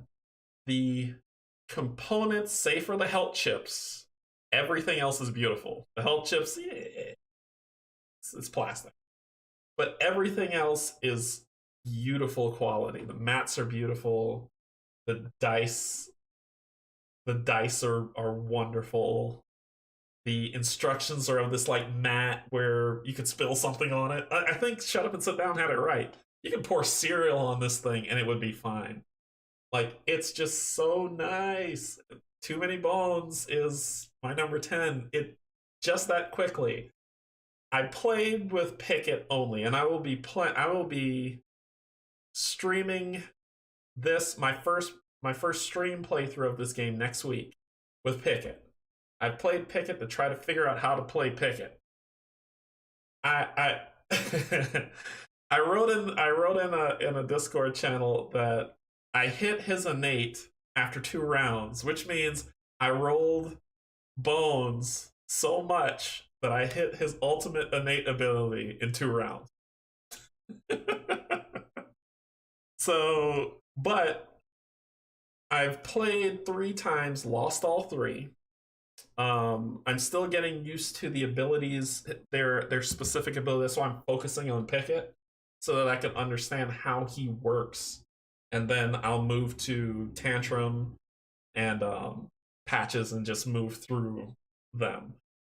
The story, kind of like the choose your, quote unquote, kind of choose your adventure, I really like. I don't like that the first 3 days are always the same. I'm not big on that, but the rest of it's fun. It's varied for the rest of them. But that's the only negative thing I have about Too Many Bones right now, is that the first 3 days are the same, and I don't like it. So, me. But hey, Canje chat, what number are we up to? Hey, Board Game Grand. We are on number 10 of the finale. So number 10 of my top, and then we're good. We're going to Q&A and we're good. So that's number 10 of my all-time from 2018 to 2020. It's already moved up top shelf. All right. Number 9, Spire's End. This game by Greg, which I called him Steven for the first 5 minutes of my playthrough, and I'm still reeling on embarrassment on that. But this was by Greg Favaro. That's what he said to call his name. Greg Favaro, and he published it himself. This game is fun. This game is so much fun. You have to spend energy, health. You have to spend health to attack, and it's a choose your own adventure that is beautifully stacked. I mean, I never knew about this game, and this is the thing that throws me, right? I'm a huge like indie developer liker, want to play your game, like, because CMON has big and they'll have customers. So does Fancy Flight Games, big and has customers. I want to play the people the games that are like this, where he had a vision for something, he executed it, and it is beautiful. I don't know if you watched the playthrough I did of this, or somebody else's playthrough of this. This game is fantastic, and it's going to be hard to find soon. So I think he says that he only has a few left now, because a lot of people called and ordered, so he only has a few left. So get it while getting's good. Get it while the getting's good. This game is so much fun. It's compact. It's quick to set up. It's makes you think as you play through. Each boss fight is completely different. Each hero that you play's abilities completely different. This game is fantastic, and it's best played solo. But this game is fantastic. I highly recommend it. Greg, you did great. This game is great. All right, that's number 9. I did well. No one ever believes I roll bad until they see me do it, and then because he was like, "Man, this has never happened before." All right, so that was number 9. Number 8, Terraforming Mars. Number 8 on my list is This game is just fun. I like science. I'm a space nerd and I like science. Yes, I watch shows about rockets and I know way too much about the universe. So this game is right up my alley, and that's why. I mean, we've already talked about it a ton, so I don't need to push it further. But Terraforming Mars, number 8. Yeah, I love space. Number 7, Role Player. I added this as number 7, not just for the base game, but for Monsters and Minions. And I should have added that one to display instead of the base game. But this game with Monsters and Minions is phenomenal. Period. The next expansion that came out, which was you get a pet and then you have stuff that's messing with you. Fiends and Familiars. That game is okay. It's an okay addition, right? You add it to it and you're like, sure, why not? And you'll play it, but it doesn't make the game. Monsters and Minions makes this game great. And Keith did a fantastic job with this. And when Role Player Adventures comes out, I'm curious to see how it's going to stack up, because this game's fantastic, and that's why it's number 7 on my list. So hopefully I'm doing well so far, and y'all aren't like, Canje, your taste is terrible. So that's number 7.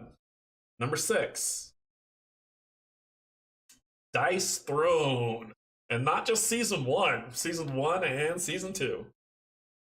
I don't know if any of you have heard of this game, and if you haven't, you need to get it. This game is exquisite. It is beautiful. This game is a combat player versus player game, bar none. It doesn't try to be more than it's not. Yes, Brian, Role Player is a great solo game. I played a solo playthrough series of it on my channel as well. Dice Throne as a player versus player game is fantastic. The mechanics are unlike anything I've ever seen before. It's a dice rolling game with cards. So you pick the monk, the pyromancer, the paladin, the shadow thief, the barbarian, or the moon elf for season 1. 6 characters you get. With them, they come with their own specialized boards that you fold out and lay out. They come with their own specialized cards that you shuffle and put in your hand. And they even come with their own specialized dice, all contained in a nice little container for you. So you don't have to say, okay, when the game's over, I just throw it all in the box. You put them in the containers, put the containers in the box and close it up. And they fit beautifully. You roll your dice to basically make sequences, right? And whatever sequence you have will determine what attack that you do of 6 or 7.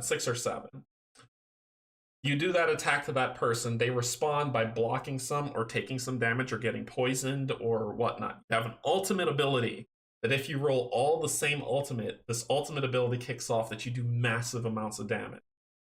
Also, let's say I roll something and I hit someone for 3 damage. They then have, and if you look up in that image at the top for the Shadow Thief, on the right, you see the 2 greens? Those are reactions. So I can react to block damage, or to hit you back, or to poison you, or to buff myself up for my attack that's coming.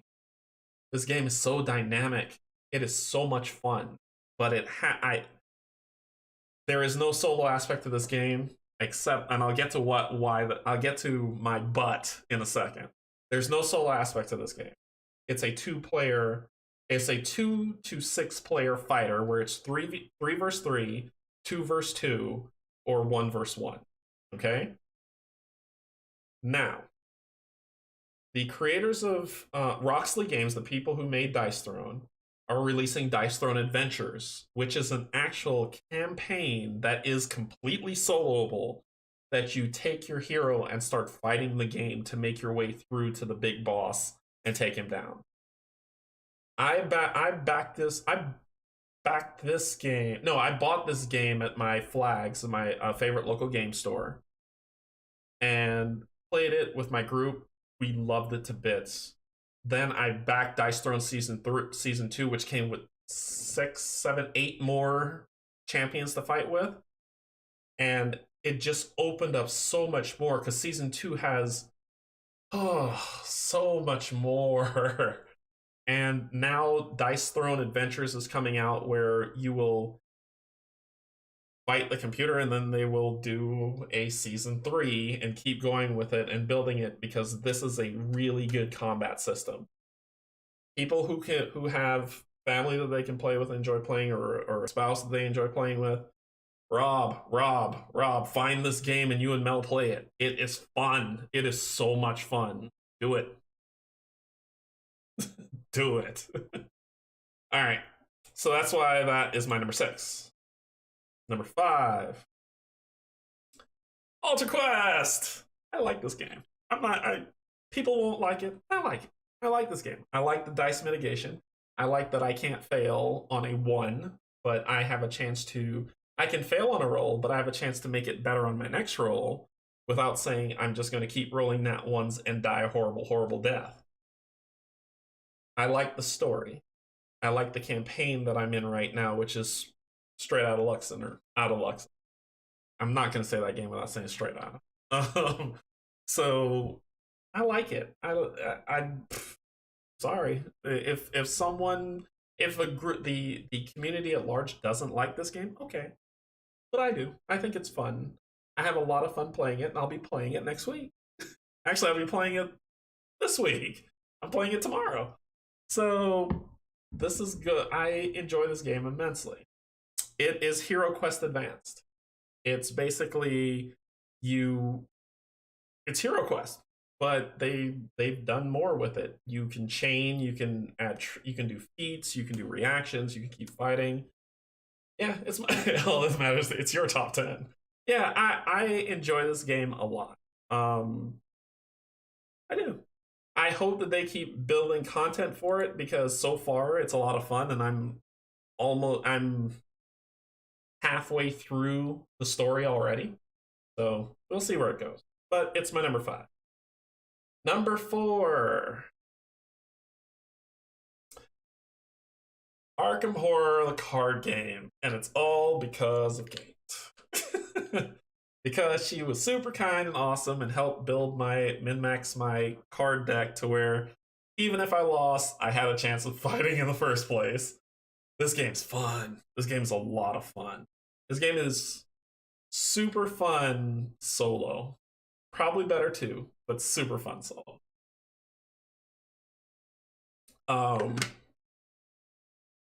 But you are in Arkham. We'll keep converting people to the cause. You are in Arkham, and you are trying to find out Arkham, Massachusetts, and you're trying to find out what's going on. Well, yeah, the first game I think is in Arkham, Massachusetts. But then you go to Dunwich, and I'm in the Dunwich Legacy cycle now, which I need to get back to, and I will be playing during my vacation because vacation started today. So I'll be going through, continuing on the Dunwich cycle. This game's fun. This game is. I'm hard pressed to find someone who hates this game. I don't think I have yet. There probably are out there. I mean, it's an 8.2. That means somebody said it was not good, but it's Fantasy Flight Games did a really good job with this one. So, and they've got this is an LCG. So, Steven, when I was saying getting to the LCG life, this is the LCG life. If you buy this game, you have said, I'm going to be buying Dunwich Legacy, Circle Undone, all these other ones, and even the one that Kate has, where it was Barkham Horror, where now all the investigators are dogs, and there's a mystery you have to solve. I think this game is fantastic and fun. Some people don't like the compilation of deck building and the cost will eventually get. Yeah, this game, this is going to drain your wallet. It's going to drain your wallet because you'll get the first game with the 3 adventures in it, and you'll be like, man, that's fun. I want to keep going. And then you'll buy the Dunwich Legacy, and you're like, oh, this is only one story of the entire cycle. I need to get the entire cycle. And then you'll beat the cycle, and you'll say, oh, I want to keep going. And years later, and no shelf space left with briefcases of Arkham Horror cards, you'll say, what have I done? But this game is my number 4. It's a fun game. It's great. I enjoy it. Number 3. I have the dog pack on order. Nice. Number 3.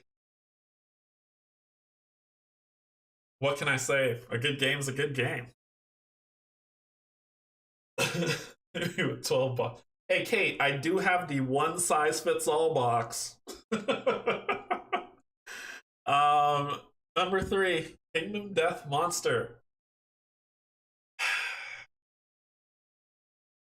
I've never been so ashamed and yet so proud of having this on my top 10 list.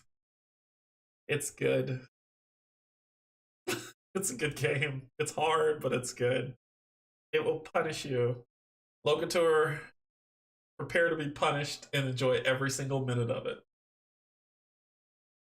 Yeah, even if a game goes all the way out its way to kill you, you still love it. It's... I hang my head in shame. But I've spoken so much about Kingdom Death and how great it is that you already know enough, all you need to know. So that was number 3. Number 2 on my list of top 10. This War of Mine. This game is so stinking touching and beautiful and cruel and heart-wrenching.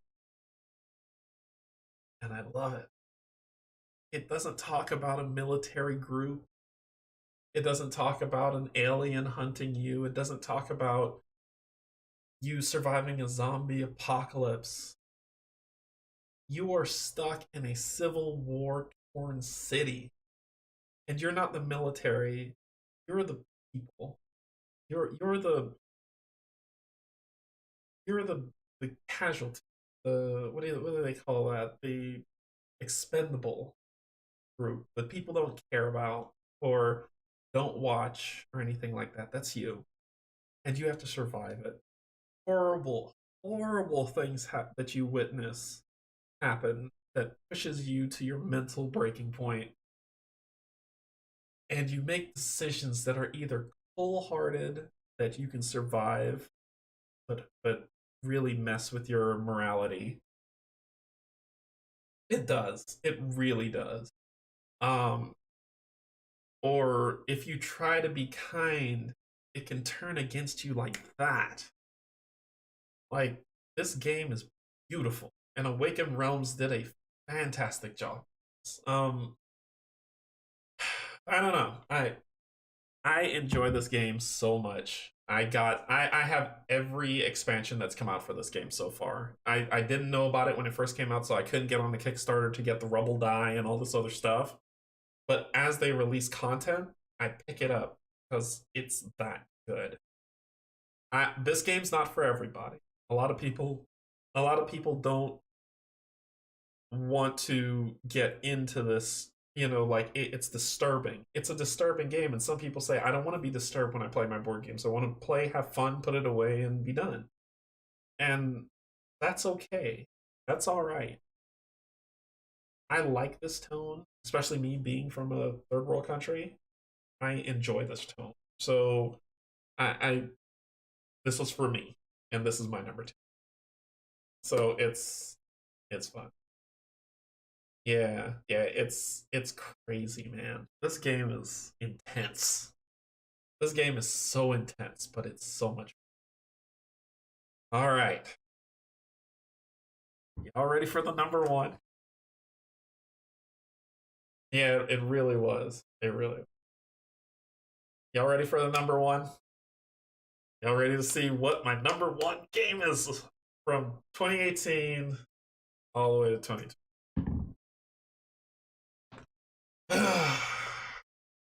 Here we go.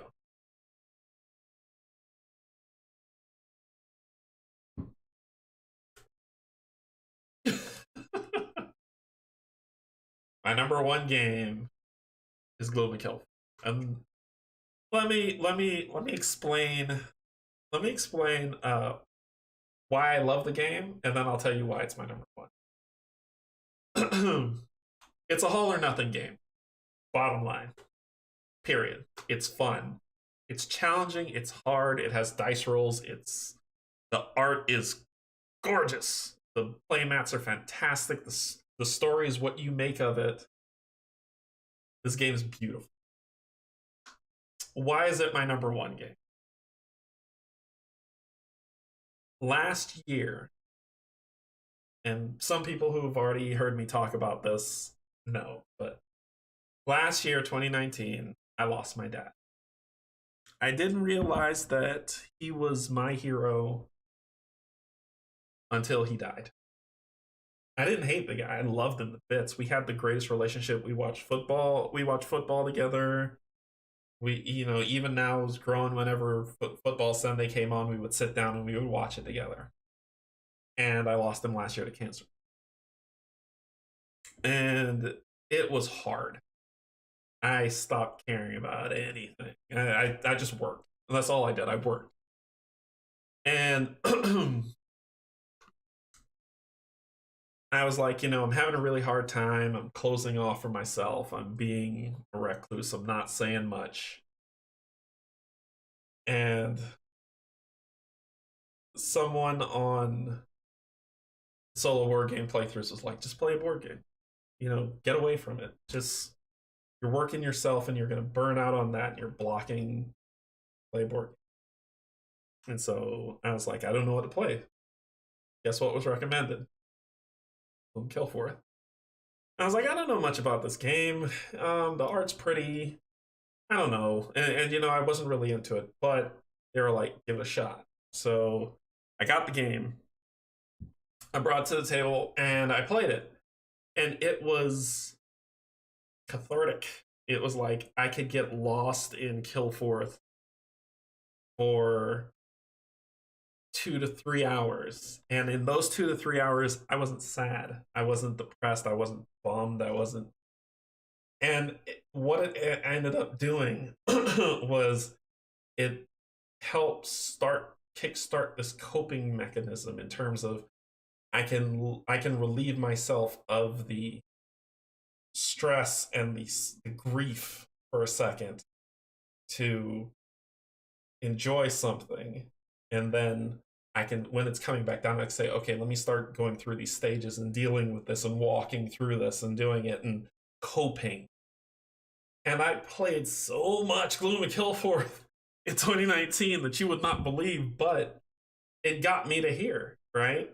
And so I was like, well, I really enjoyed playing this. And it's a solo game where I don't have to interact with people because I don't want to talk to anybody because I'm sad and I'm depressed and all this other stuff. So it was a solo game that I'm playing by myself and enjoying and having so much fun with that it helped. It helped. I mean, it wasn't the only thing that helped. I talked to people and got therapy and worked through the steps and everything like that. So I'm where I am now. I mean, you never get over it, but you're in a better place. But this game was the first step on getting up from being knocked down. And it's my number one because of that. Because it was there when I had nothing. You know what I mean? And it helped. And I talked to Tristan about this and I told him, and he was like, holy crap, like, I didn't know that my game felt that way about you, and he was really cool about it. And so it's my number one game. It's fantastic. It's fun. I only have it as number one. A lot of people won't like this game because they feel that there are some rules that are a little fiddly. I like to think I'm up on most games. I've never heard of this one, so thank you. Yeah, a lot of people might think that this game might be a little fiddly. It's not. The art's beautiful. this game plays really well. And if you Excusitis has played, and he's probably played more of this game than I have, and that's saying a lot because I played this a lot. But it's why it's my number one, and I think it's gonna be for a while. But now that I'm in the hobby and I've gotten really into content creation and enjoying it. Good grief, Steven. You got me beat. But now that I've gotten into the hobby, and the community is so beautiful and wonderful, and everyone's so kind, I don't get to it as much as I'd like to, like I did before, because now I'm playing other games and I'm playing other games with you all. But it's still number one, and this is a game I will never get rid of. Like, I never. Nope. I will keep on in this game forever. But it's fantastic. It's fun. It's number one on my list, and yay. So that is the list. That is my 4 breakdown list. And I know it was a little long, but what's on my shelf of shame? The anticipated games coming in 2021. That's gonna be, phenomenal. The group games that they've always said, okay, bring back and have fun. Wow, that is Etherfields played twice. It really is. Wow. And then my personal top 10 list, and this is number one on the list. So I'm going to hop back up to intro so we can chat and open up the Q&A, and you can ask me anything you want. So, boop. Hey, trees, lights, fun time. So I'll open up the floor for Q&A. Ask me any questions you like, or let's just chat for a little bit before I let you have it the rest of your evening.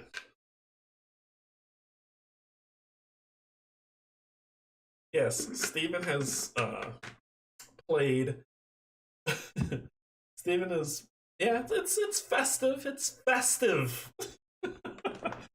This was I just grabbed the background from somewhere. I was like, it's fireworks for the celebration of telling YouTubers thank you so much, I love you to bits, and the holiday season. So it was festive. So let's see.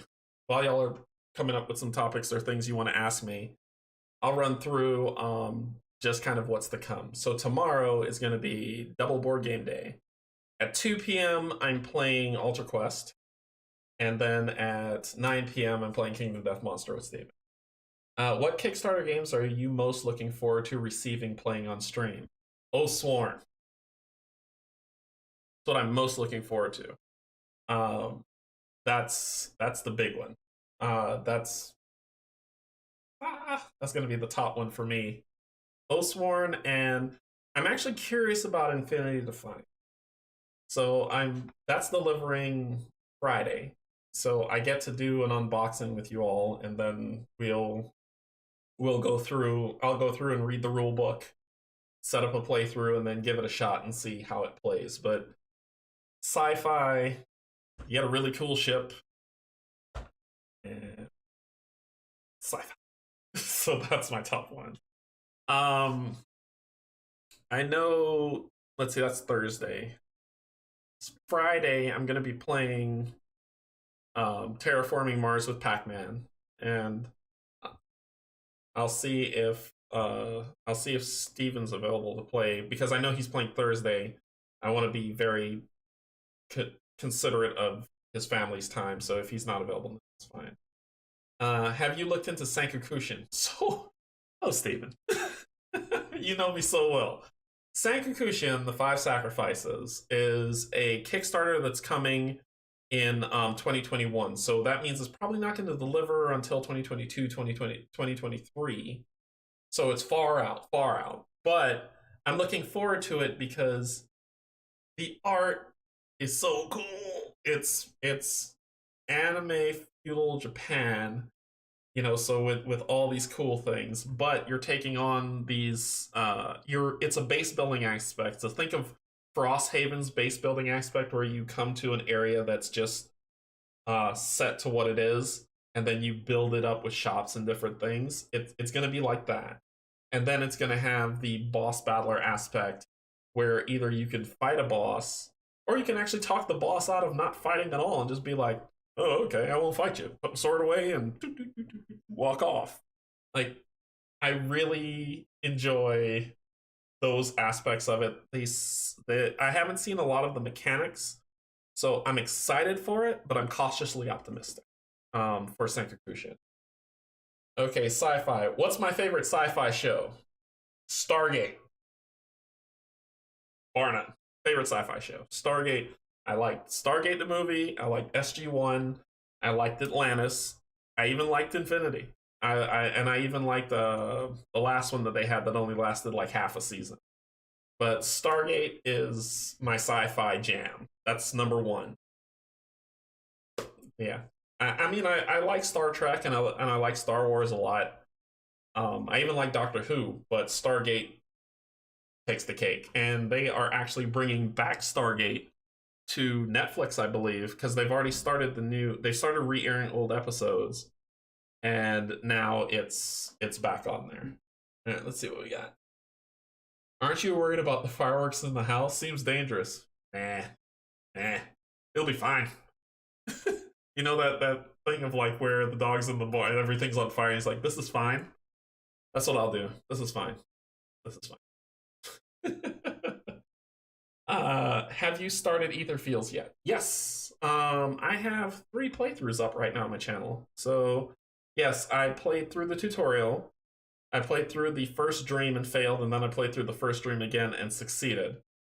So I'm gonna continue playing Etherfields. I went on at the end of the second stream I did that I recorded of it.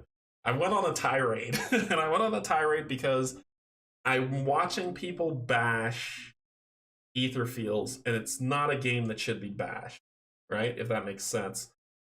I think it's a game that certain aspects of it need more work and should have been considered more before it was released, and I blame the publisher for pushing it so much.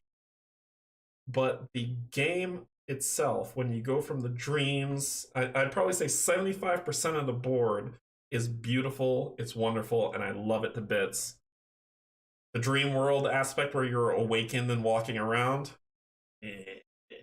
but I think early game that world's going to be annoying, and people are going to either say they don't want to play Etherfields because that board is annoying and broken and yawn. But the dreams themselves are gorgeous. They are beautiful. They are well played. You need to think to get through them. So my whole time, I got off my soapbox when, yeah. Shut Up and Sit Down wasn't thrilled with Etherfields, but I don't think they played the game enough to make that call.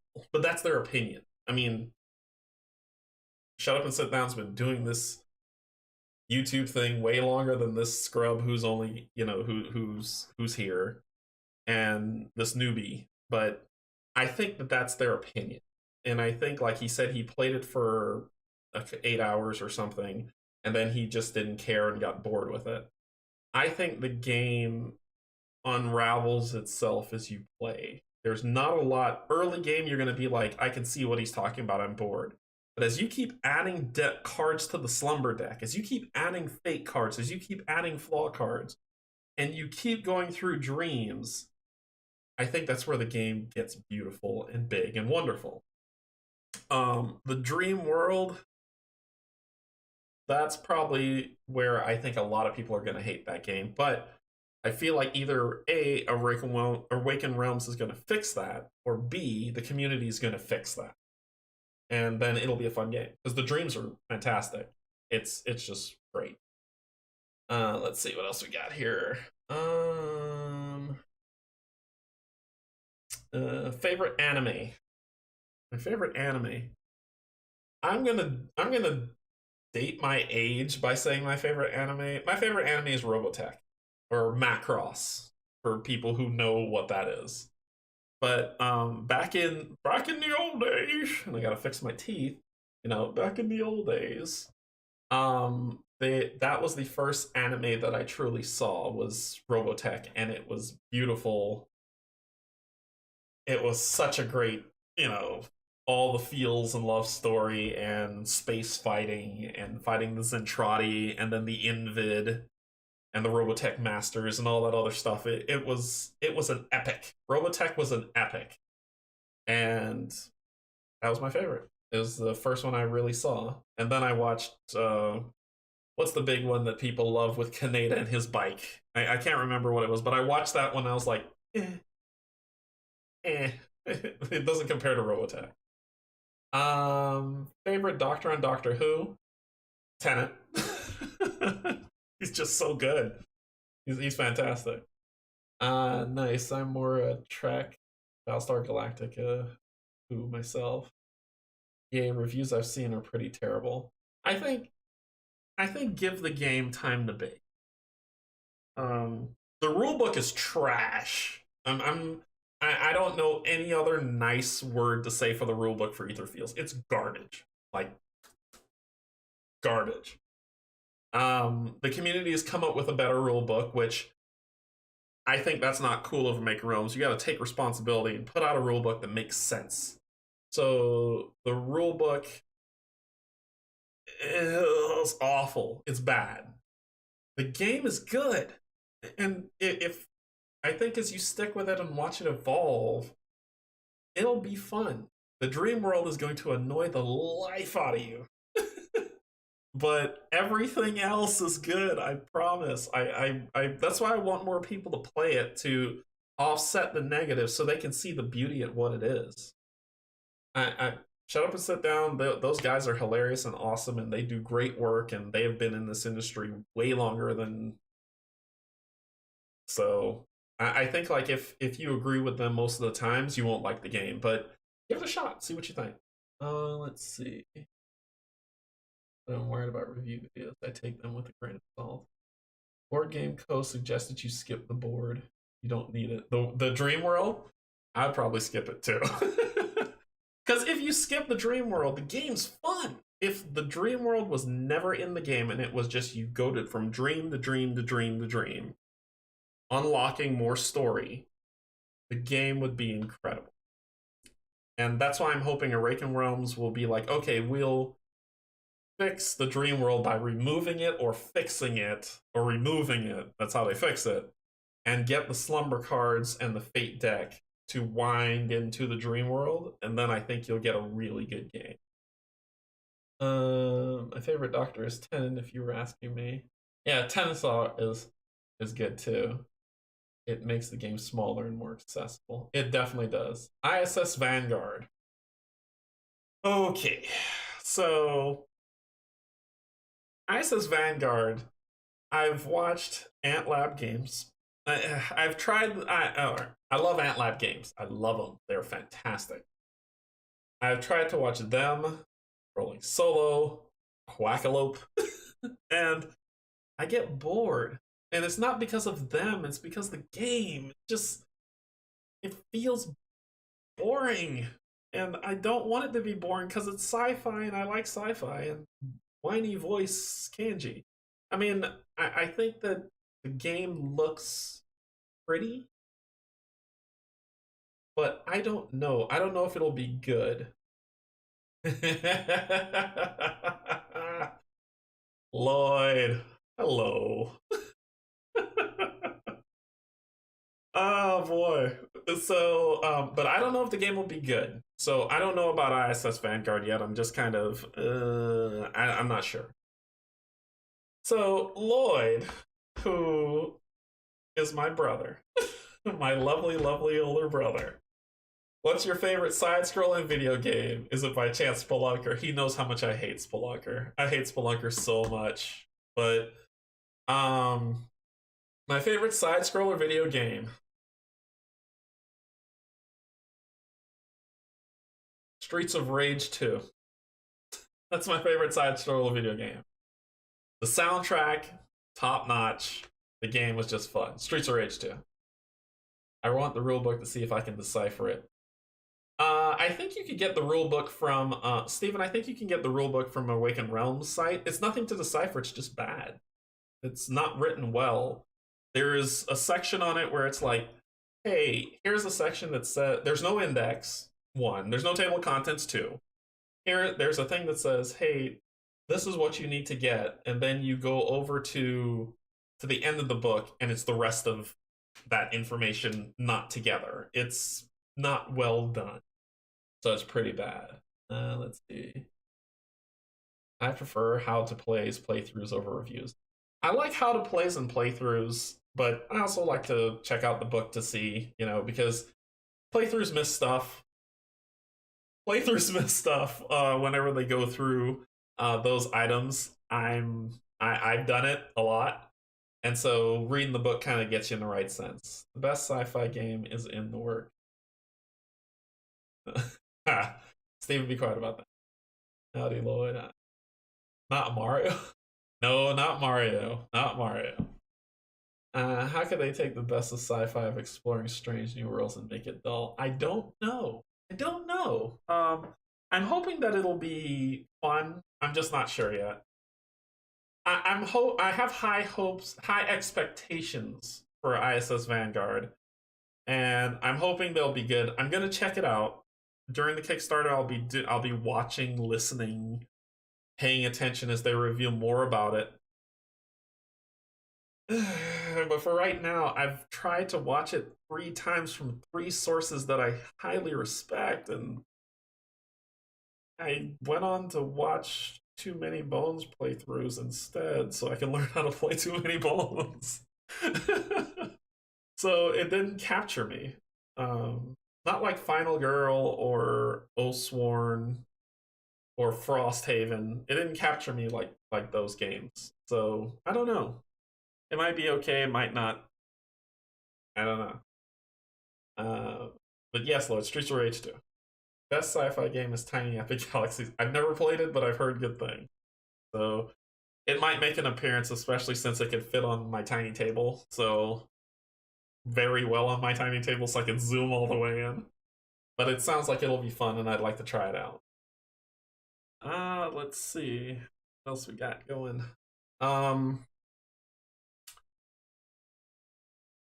Eclipse? I don't know about Eclipse. What is Eclipse? It got me curious. Is that a...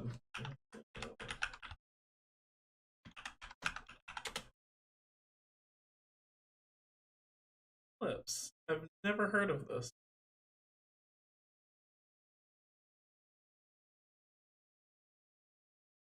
Yeah, I've never heard of Eclipse. Oh, it's a board game?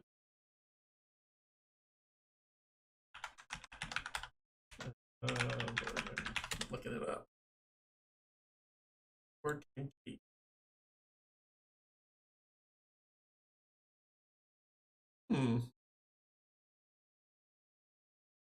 It looks pretty interesting. Let me see if I can get this up on here to share with you all.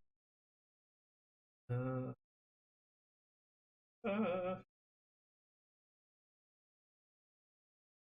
don't know, we're about to find out. Let me switch over to this guy. And then I will actually change one of these to look at Eclipse. So you can check it out. I can change the Gloomy Kill. Not the top 10. Properties. Eclipse.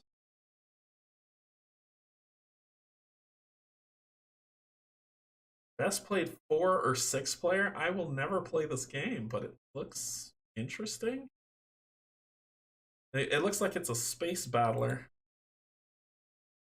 Got a bunch of chips and stuff that you go through on it. The minis are... this looks like a table hog. This looks like a real table hog. This will never fit on any table that I will ever own, so I probably will never get a chance to play it. If I go to Gen Con, well, when I go to Gen Con, because if everything's right and the vaccine works, things could start to shape up mid to late 2021.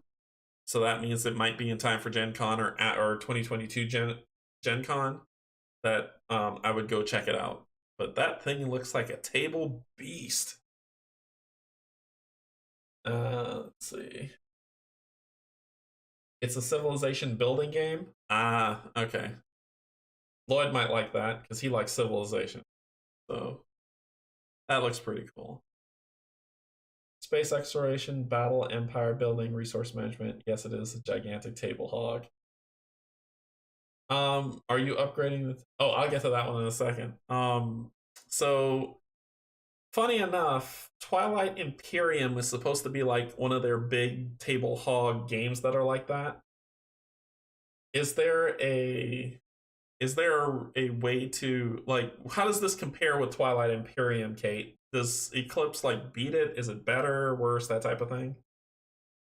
Let's see what else we got while she's answering that. Um, favorite class in D&D 5e? I'm the DM. I'm the DM for D&D. If I play every class, whenever I've built a character to play, I've been a cleric. I've played Trickery Domain Clerics, I've played Storm Clerics, I've played Light Clerics, so whenever I get to not be a DM, I'm a cleric because everyone else hates healing and I'm the healer. Let's see. Are you upgrading the tiny table? I think I remembered you saying you're going to move, but wasn't sure if that has happened yet. Alexis, I'm moving in February. Yes, I'm upgrading the tiny table. A buddy of mine is a woodworker, and like he doesn't have a lathe, but he is an amazing woodworker. And he was like, "Hey, if you can supply the materials, I will build you a table, a gaming table." So I said, "Okay, okay." And he was like, "But you have to come over here and build it with me." So, and the guy's intelligent beyond belief. So he's already scoped out in AutoCAD not AutoCAD. I forgot what he calls the program that he uses for woodworking. But he's already scoped out the whole table, and he's like, "When you are ready to begin, you let me know, and we'll go buy the wood, and we will build you a table from scratch." So it's happening. It might be late February before it happens, but it'll happen. I'll get a bigger table to play on. It'll be cool. Let's see. Canje needs more Patreons to be able to buy a proper table. Only if you want to. I think that's the thing. I want people to do that only if they are okay with it. If you like the video, that'll be great. That beats to the heart as well, so I'm fine with that. Eclipse is simpler, faster version of Twilight Imperium based on what I know. Okay, okay. Are you a Dune fan? I am a fan of Dune. I've watched every iteration of Dune that's been out, and the new Dune series that's coming out. I mean movie. I want to check that out and see how it goes. But I would not play Dune.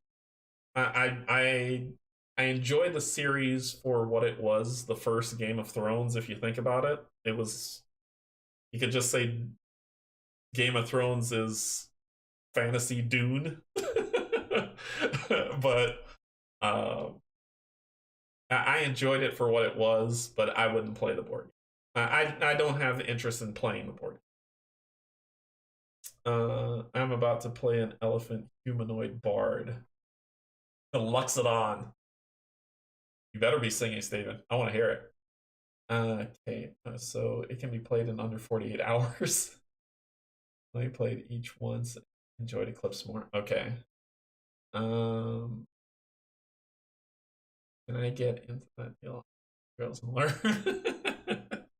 Hey, if you were in North Carolina in my city, I'd be like, yeah, come on, let's go over and build a table with the guy. I mean, he's got all the equipment. He's got a whole woodworking thing. He's into that art deco that's like I don't know how to explain it. It's Fallout. like Fallout, how the radios and TVs and all that stuff looks. He's into that type of design. So he's built things that looks like it. He's built record players, he's built big machines, he's built like cases for things. The guy is his work is just amazing. I'm surprised he doesn't have a lathe already or have one on order, but he does really good work, and the table's gonna be phenomenal. Let's see. Are interested in the Monster Hunter movie? No. No. I I gotta pull a Murtaugh. I'm getting too old for that stuff. But no, I've been. There's been a few movies. I used to be all up in the movies and watch them like crazy, but no, no, that's not relevant to my interest. Let's see what else we got. If you're not talented beyond belief, I have a tutorial of how to make a board game table topper. Send it to me. Yeah, send it to me. I'm on Facebook, or you could just ping me. I can send, DM me or something like that, and I'll yeah, I'm interested in seeing how to do toppers. You did mention your cousin was on this. Yes, Steven's cousin was on the show The Voice, and I think he's a finalist. I think he is a finalist that's going to be on there. So watch The Voice and vote. So that's pretty cool. All right, so I was saying what was going to be happening. He came in third place on The Voice. Okay. I tweeted at you. Works great for me. Cool. Yeah. Thanks. Thanks, Board Game Grand. I appreciate it. Let's see. Where? Okay. So tomorrow I'm playing Ultra Quest 2, and then I'm playing KDM with Steven. Friday I'm playing Terraforming Mars and putting up a Christmas tree. Then Sunday I'm playing Ultra Quest, and then next week I'll be playing Infinity Defiance, finishing off Ultra Quest, Ether Fields, Arkham Horror, the card game. Like, I'm on vacation, you understand. So I will be playing lots of board games, and it will be a lot of fun. You're going to see a lot of this handsome face around the internet while I'm out for the rest. I'm on vacation for the rest of the year. So I am going to be playing board games and hanging out with my son and learning. I'm going to be playing Too Many Bones next week, so it'll be great. Okay, I need to catch up on videos. Oh yeah, there's going to be a lot of videos for you, Kate. Ultra Quest is tomorrow, so it'll be fun. Yeah, it's going to be interesting. So it'll be fun to be off. It'll be relaxing. I get to play board games and hang out with all of you. So good times ahead. Good times ahead. Infinity Defiance, like I said, I'm going to be doing a live unboxing with that game, so expect to see that pop up on the channel. It delivers Friday. I'm probably going to do one Saturday then. So I'll probably do an unboxing Saturday. Then the rest of Saturday is dedicated to hanging out with my son. And then Sunday I'll stream again, and then, usual thing. And we'll keep it going. Oh yes, I have some games for you, like... Oh yes, you do! You do! I'm looking forward to those. Yeah, I'm enjoying both Ultra Quest and Ether Fields. Between the two, I prefer Ultra Quest. And Lloyd, Ultra Quest is Hero Quest. It's Hero Quest, and it's so much fun. So Lloyd was the one who he introduced me to Hero Quest when I was a kid, trying to hang out with Big Bro. And he introduced me to Ultra Quest, and me, him, and a couple of his friends played that game to the end, and it was so much fun. I have it, Lloyd. So whenever you're next in town, we can play it. You can try it out. But I have it. It's a lot of fun too. It's just like Hero Quest, dude. It's so much fun. Good old days. Oh man, yeah. So that was fun stuff. Yeah, I think. Well, let's see if you have any other questions. That's how old. Oh man, Dark Tower. Didn't they remake the Dark Tower recently? Like, but if I forgot to take notes, what was the number one game? I want to look it up. The number one game is called Gloom of Killforth. Let me go ahead and pull that back on up. Let me back that thing. I'll put it back up for you to see. We'll just switch out the one that's here.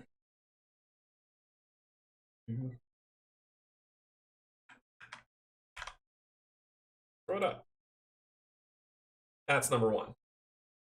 There is a there is another standalone game called Shadows of Killforth, which is more cards in a different central location and more ancients to fight, which Steven can tell you gobs and gobs and gobs about because he's played a ton. But both of them can be put together, shuffled up, and then played, or you could just play them separately. It's completely up to you.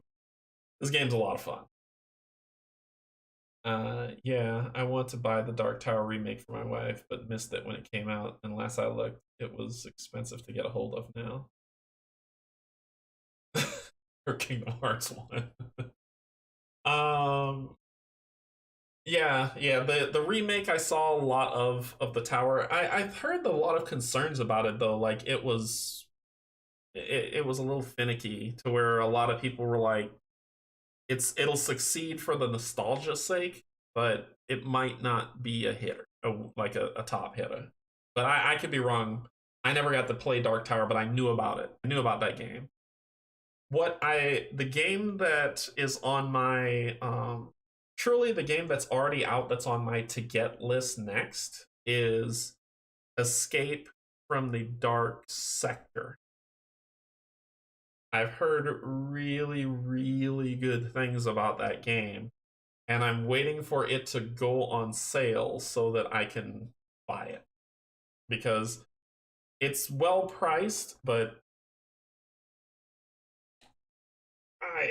I'd like to save some money and get it. But I've heard good things about Escape the Dark Sector. Yeah, I'd love to get them. I just am waiting for them to go on sale, and then I'm gonna buy them and bring them to the table, to the channel, to try out.